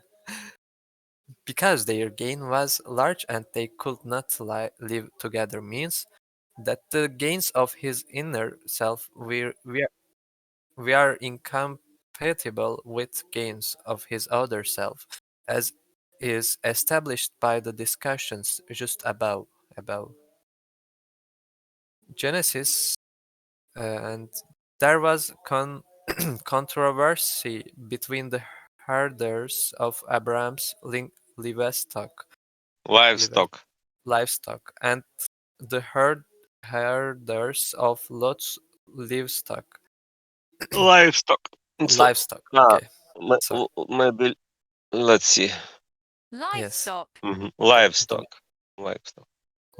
Livestock is like cattle. It's like farm animals. Farm animal. And Like livestock like sheep. I got it. Livestock. And the Canaanites. Canaanite. Maybe Canaanite. Yep. Canaanite. Canaanite. Canaanite. And the Parasite were then living in the land. There was controversy between the herders of Abraham's livestock and the herders of Lot's livestock, means that his inner self and his other did not agree. The herders of Abraham's livestock are heavenly values, while the herders of values. Okay, like I know. While the herders of Lot's livestock are the Values. values of the Values. senses. Values and of the senses, and the Canaanite and the parasites were then living in the land symbolizes evil and falsity in his other self. Um, there was controversy between the herders of Abraham livestock and the herders of Lot's livestock, means that his inner self and his other did not agree. This can be seen from the symbolism of livestock herders as people who teach and consequently as elements of worship, as anyone can recognize as results. There is no need to take time proving it from the world. This clause looks back to the things called tense above in verse 5, which symbolize worship as pointed out there. The words of the last verse, verse 6, allude to the things called flock and herd in verse 5, which are possessions or gain, as also pointed out there. Allude. What is this? Allude. Allude. It's like refer or cite, like mention. Allude. Yes, mention. Refer. Refer. Talk about something. Yeah, reference. Allude. Because the subject here is worship, specifically the worship of the Lord's inner self, and that of his other self, and because this did not harmonize yet. The present verse says that there was controversy between the herders. Abraham represents his inner self and Lot his other self. Worship especially, and in fact each individual aspect of worship, reveals the existence and nature of any variance between our inner and outer self. What's mean variance? Variance. Oh, yep. Like variation, maybe. Yeah. Variance. Okay. Difference. Variation. I got it. Fluctuation. I got it. Yeah.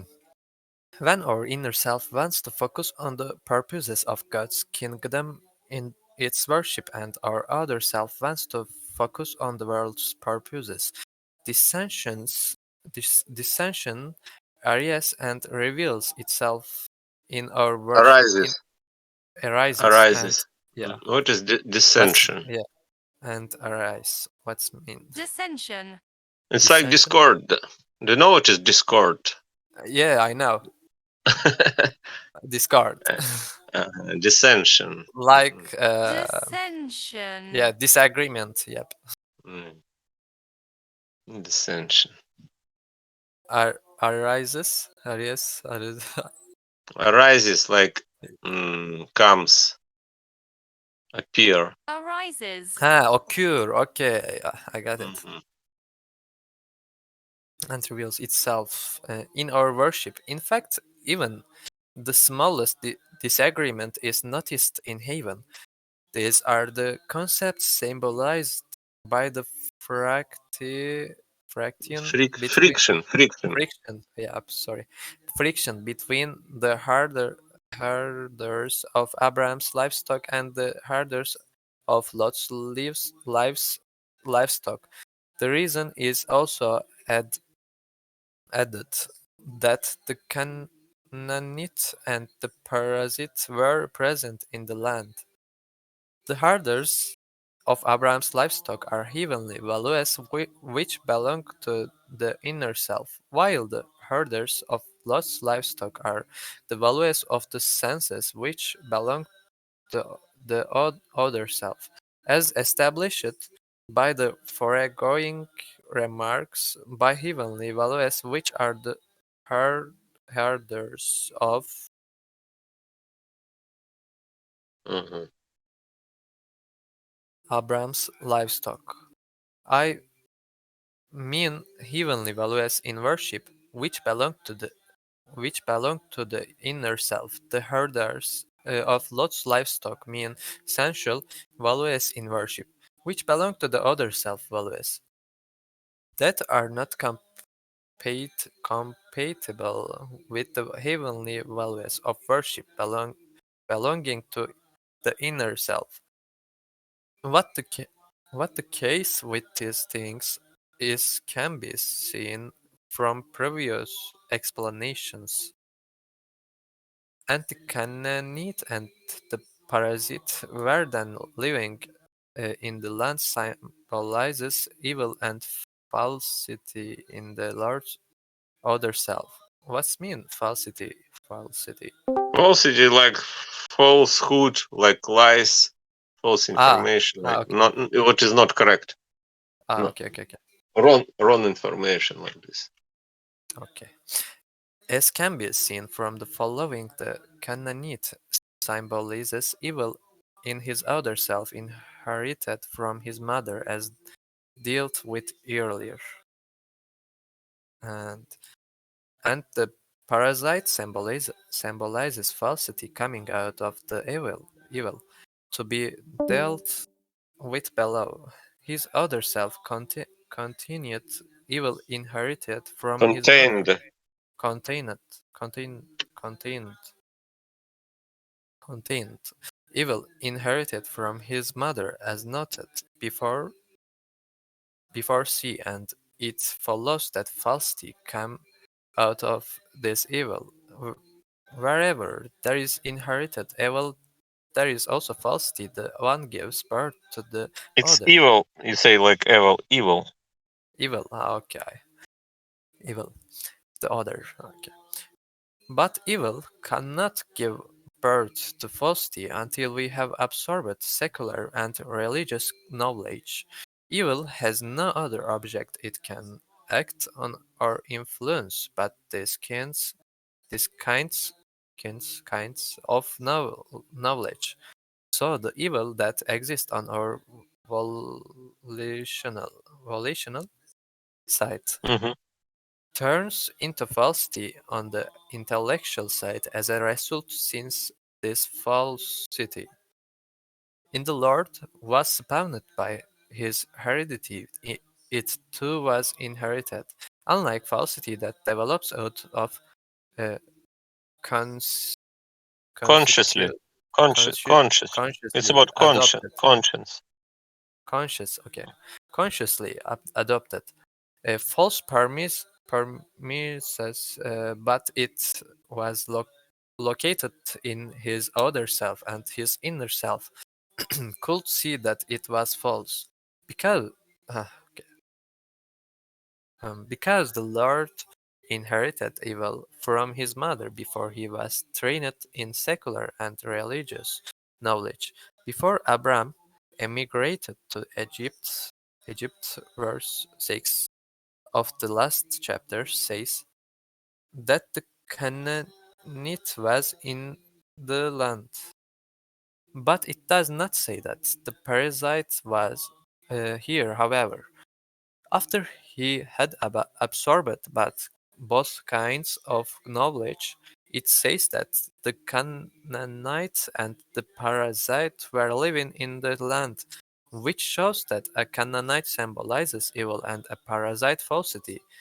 It also shows that mention of the Canaanite and parasite forms no part of a storyline, since nothing above or below deals with them, and the same is true in verse 6 of the last chapter, which mention a Canaanite makes it plain that the verse contains some kind of secret that can be known only from the inner meaning.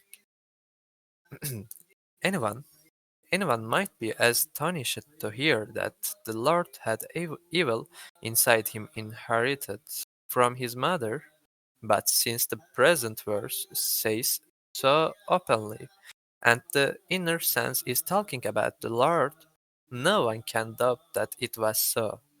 One human being could never be born to another. Astonished. Astonished. Amazed, Like, maybe. Shocked. yes. Astonished. Yes, shock. Mhm. Without inheriting evil from him or her.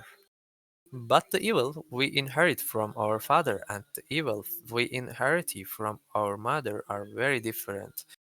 The evil we inherit from our father lies deep within and remains forever, because it can never be rotated out. Rooted. Ro, rot, rot, Rooted. It's about root. yeah, okay, rooted, root. Okay. Rooted. Anyways, rooted out. This was not true of the Lord, because he was the son of his father, Jehovah, and was therefore divine or Jehovah on the inside. Inside the evil we inherit from our mother, conversely, belongs to our other self. This evil was present in the Lord, and it is called the Canaanite in the land, while the falsity that develops from it is called a parasite. The Lord, then, was born like any other person and had weakness like any other person. The fact that he underwent spiritual trials provides clear evidence that he inherited evil from his mother. No one who is free of evil can ever be tempted.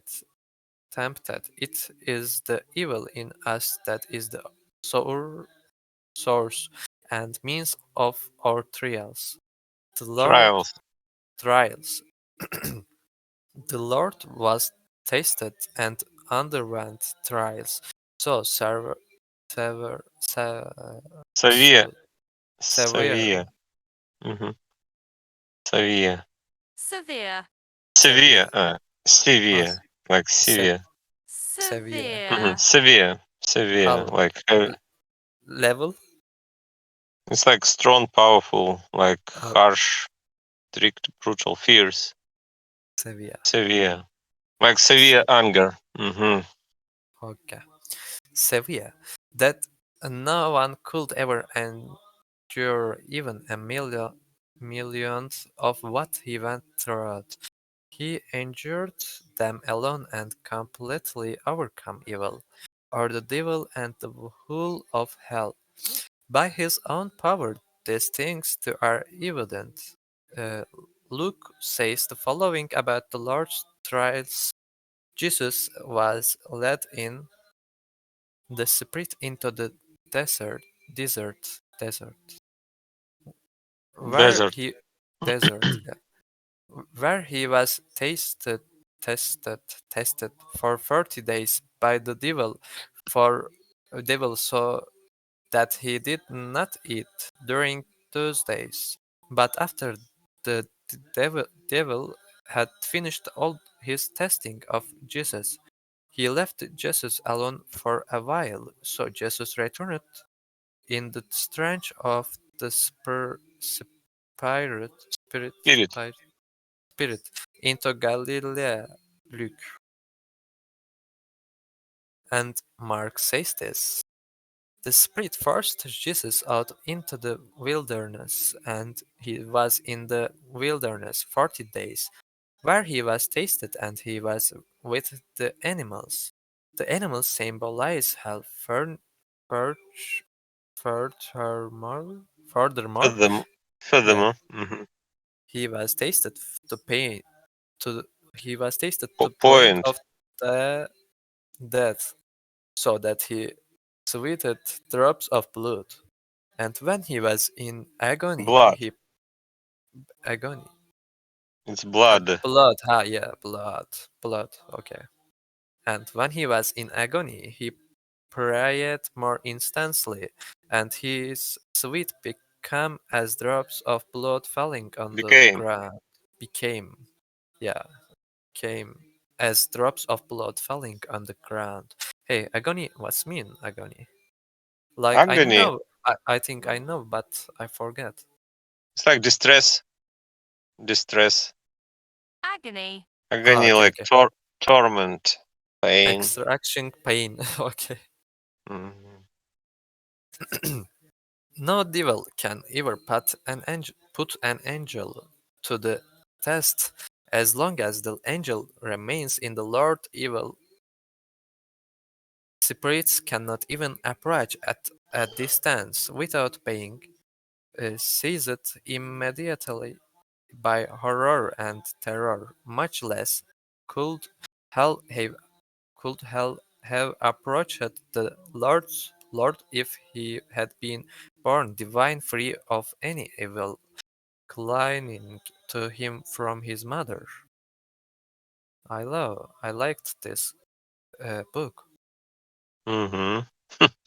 Yeah, I like it too. It's like it's very smart and wise book. Mhm.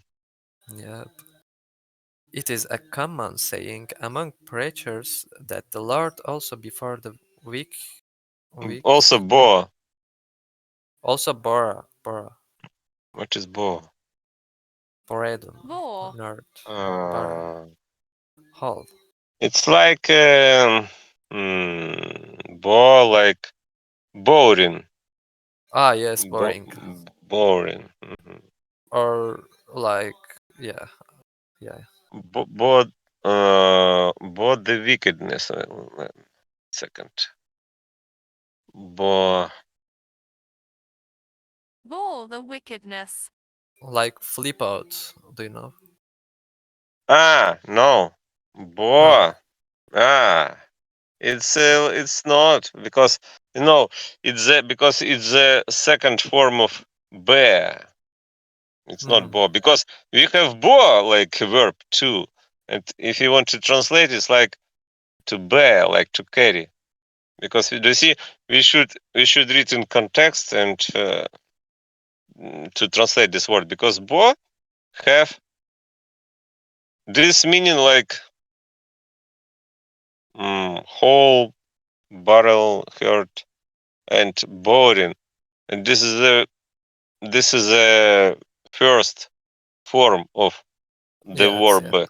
but boa is the same time. Boa is the second form of the verb be, and that Uh, because you should translate it from context and doing a syntactic analysis. Because do you see, you should understand what is predicate here, subject and predicate, because every English sentence has subject and predicate. And what is subject, for example, here? For example, do you see the Lord is the subject, like noun subject, and also like what is predicate? Bo, it's predicate. It's not noun. Okay, I got because it. it's a verb. Hmm. Okay. Like carry to carry. Hmm. Where was I am. Oh, okay. But it would be impossible to draw wickedness Wickedness. and evil of into himself except by way of heredity. Divinity is not susceptible of to evil. In order to conquer evil by his own strength, therefore, which no human ever was or ever will be able to do, and become to soul embody, um, embodiment, Embodiment. embodiment of uprightness, uprightness. The Lord wished to the wished to be born like any other person. Otherwise, being born would have been of no use to the Lord. He could have taken on a human identity without birth, as he sometimes did when appearing to the earlier church and to the prophets as well, in order to clothe himself also in evil, that he could fight against and overthrow. However, he did come into the world, and by this means he would unite the divine nature, Unite. unite, Unite. okay, unite the divine nature to the human nature in himself. The Lord had no actual evil or evil of his own, however, as he also says in John, which one of you will denounce me for sin? John. These remarks now demonstrate clearly what it means when it says just above that there was controversy between the herders of Abraham's livestock and the herders of Lot's livestock. The reason was that the Canaanite and the Perizzite were living in the land. The symbolism of a Canaanite as evil in his other self, inherited from his mother, was shown above at the symbolism of a parasite as falsity coming out of that evil. That can be seen from other passages in the world, mentioning a parasite concerning Jacob, for instance. Jacob said to Simon and to Levi, Simeon, maybe. Simon, Simon, Maybe Simon and Simeon, maybe. let me see. Simeon. Simeon. Simeon. Okay, Simeon and to Levi, you have caused me trouble,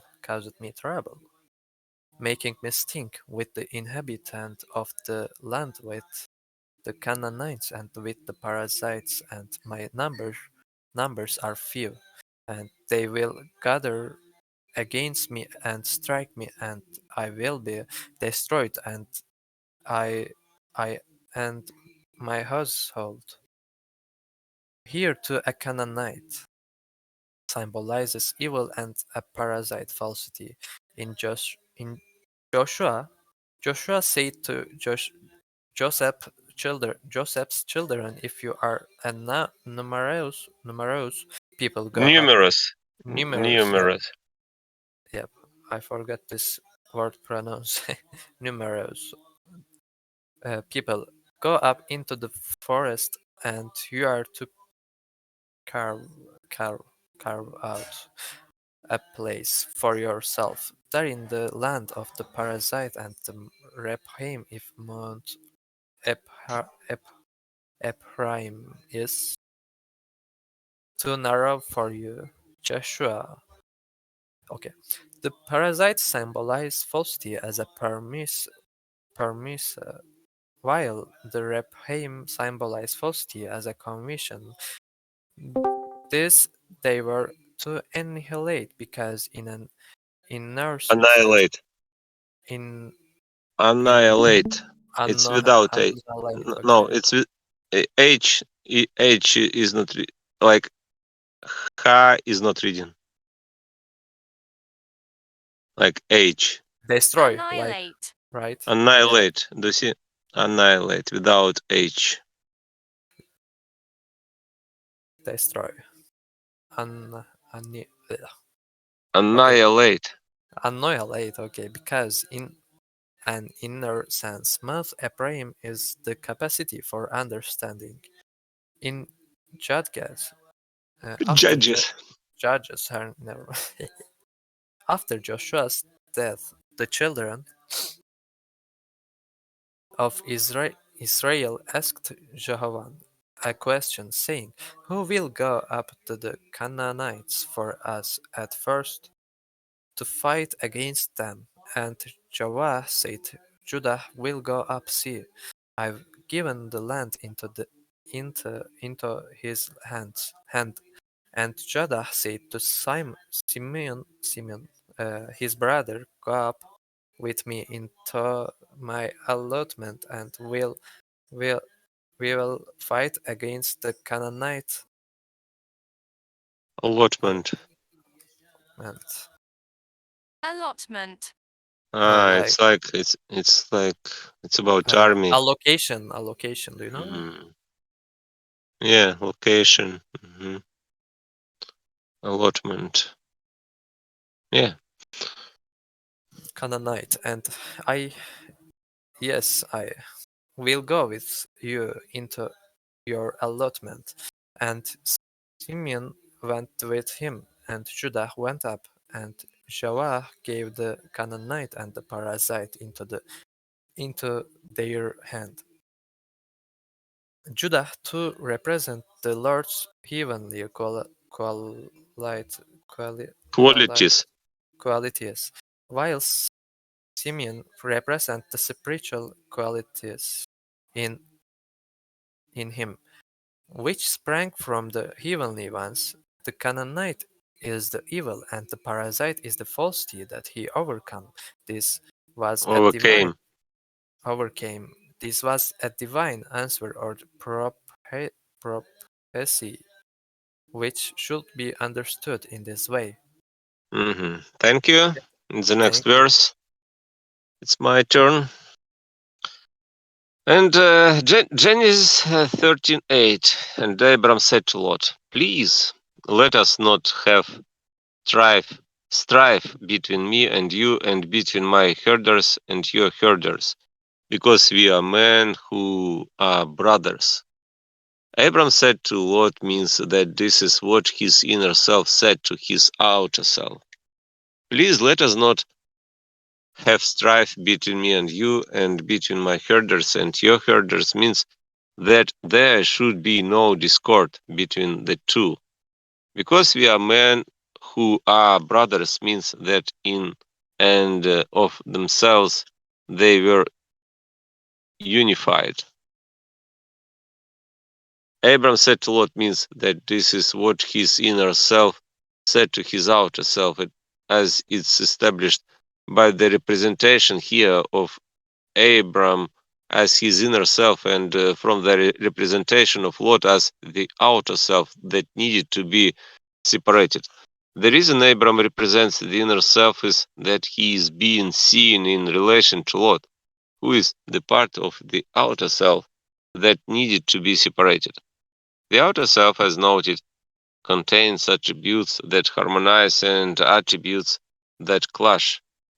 Those that clash are Lord here, so those that harmonize are Abram, even the ones in the outer self, since they form a unit with the inner self and belong to the inner self. Please let us not have strife. Strife between me and you means that there should be no discord between the two, as can be seen from previous statements. The subject of the harmony of union between the inner and the outer self involves more sacred secrets than can ever be told. The inner and outer selves in any individual never become one and never have been or will be able to. They can do so only in the Lord, which is why he came into the world. When he have been reborn, it seems as though they exist united in us, but they are the Lord's. Anything harmonious, harmonious, harmonious, Harmonious. harmonious. Anything harmonious is the Lord's, whereas anything discordant, anything discordant is ours.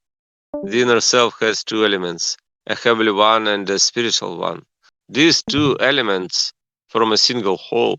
When the spiritual element comes from the heavenly one, to put the same thing another way, the inner self has two elements, goodness and truth. These two elements form a single whole when truth comes from goodness, or to put it yet another way, the inner self has two elements, love and faith. These two elements form a single whole when faith comes from love, or to put it yet again another way, the inner self has two elements, will and intellect. These two elements form a single whole when the intellect comes from the will. The situation here can be grasped still more plainly by comparison with light from the sun.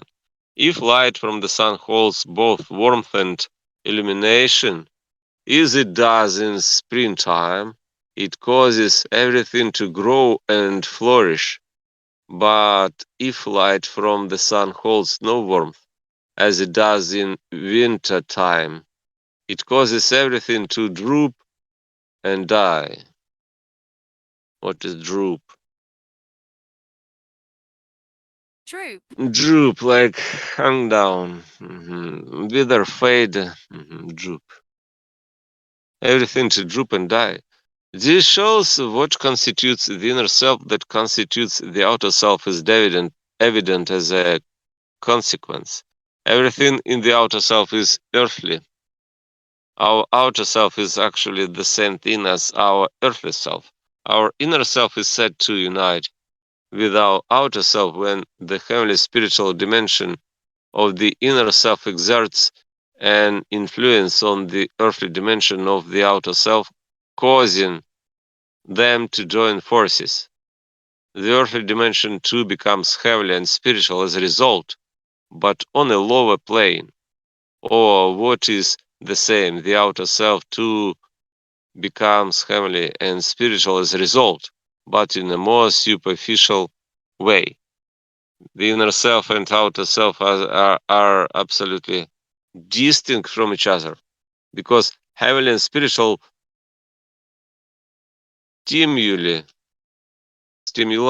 stimuli, spiritual stimuli, I think.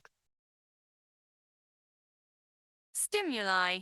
Stimuli, yeah, are what affect the inner self, but earthly stimuli are what affect the outer self. However, even though they are distinct, they still become one, which they do when the heavenly spiritual dimension of the inner self acts on the earthly dimension of the outer self and organizes it as its own.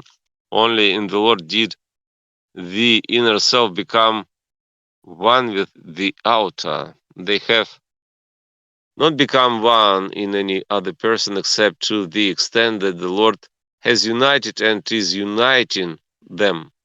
Loving the charity or goodness is the only thing that unifies, and no love or charity at all, no goodness exists unless it comes from the Lord. This kind of union is what is aimed at in Abram's words here. Please let us not have strife between me and you, and between my herders and your herders, because we are men who are brothers. Mhm. In the case with the words between me and you, and between my herders and your herders, is this: the inner self has two aspects, heavenly and spiritual, that form a unit as noted. Just as the inner self has these aspects, the outer self does too. Its heavenly aspect is called earthly good, and its spiritual aspect is called earthly truth. Let us not have strife between me and you has to do with what is good, what that is with preventing, preventing, prevent, like prevent, yeah, Preventing. preventing good in the inner self from parting ways with good in the outer self. Let us not have strife between my herders and your herders has to do with truth, that is, with preventing truth in the inner self from parting ways with truth in the outer self.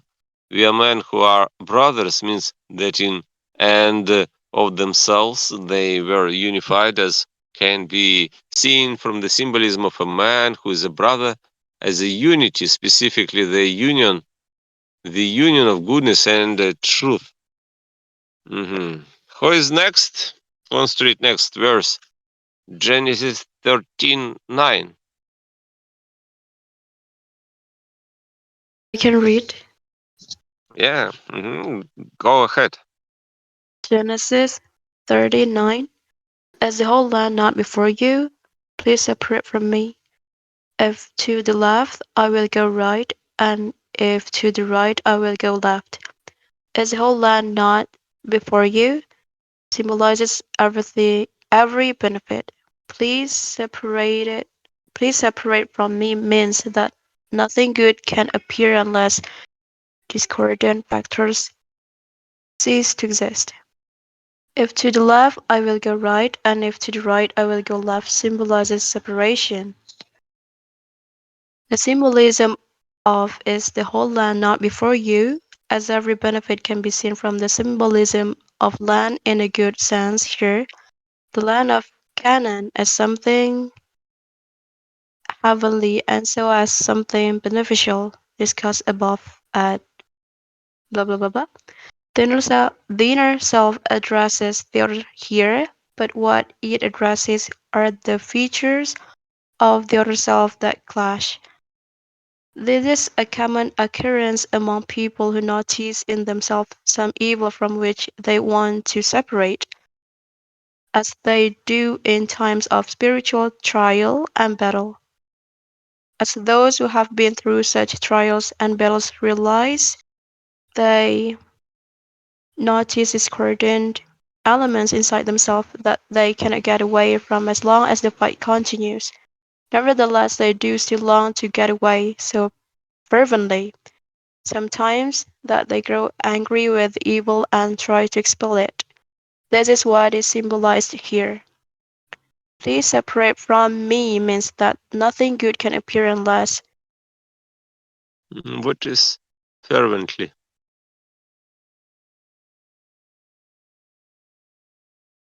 Fervently. Mhm. It's like heatedly, zealously, Zealously. zealously, fervently. Peer, here mm, unless maybe we can see picture to better memorize this word fervently, okay. because it's good way to memorize difficult words from picture. If you see picture fervently, fervently, hmm, like fervently, okay. It's like to pray, but yeah, it's like prayer, fervently, like zealously, hmm zealously. Okay.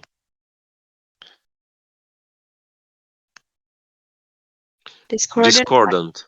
Mhm. discordant factors cease to exist. This can be seen from the remarks just above that the inner self wants discordant factors in the outer self to separate because none of the benefits that constantly flow in from the inner self, or rather from the Lord through the inner self, can appear until those factors leave. In regard to separation, we need to see that it is not a separation but a muting. In no one but the Lord can the evil in the outer self be entirely removed. Once we have acquired any, it remains. When it quiets down, though, it seems to go away, since it seems non-existent. It doesn't quiet down to this point unless the Lord quiets it for us. But when it does, then good things first flow in from the Lord and affect our outer self. This is a stage that the angels have reached. For all they can see, evil has separated from them, but in reality, their situation is merely one of being withheld from evil, and so one in which evil is muted to the point where it seems non-existent. It is a how to pronounce this one?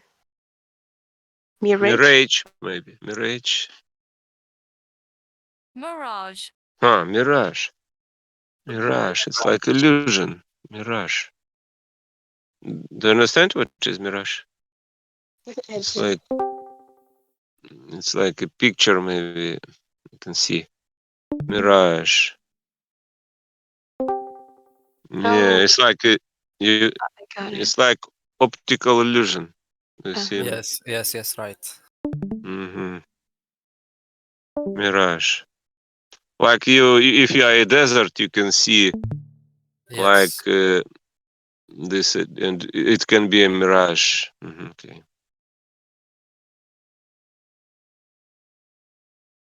It is a mirage, then, and these the angels realize when they reflect on it. Should I continue? Yeah, you can read this verse.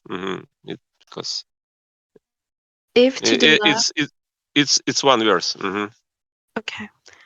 If to the left I will go right, and if to the right I will go left, symbolizes separation, as can be seen from the symbolism of right and left. Right or left is just relative direction.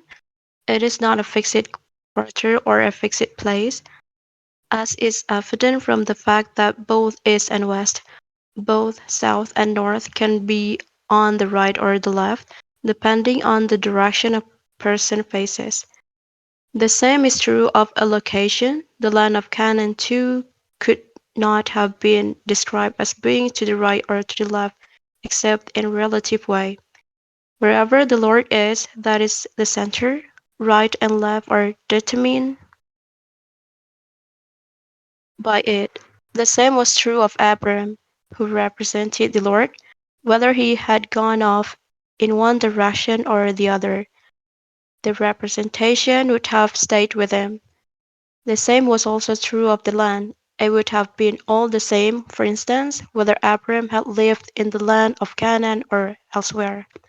Compare the situation of the highest ranking person at table. The place where such a person sits is the head, and the other places are on the right or left accordingly. So, speaking of going right or left was a standard way of expressing a choice, and it symbolized separation. Hmm. Yeah, today this reading is over, and I have to go. And see you later. Okay, thank you, Sweden. Goodbye. See you.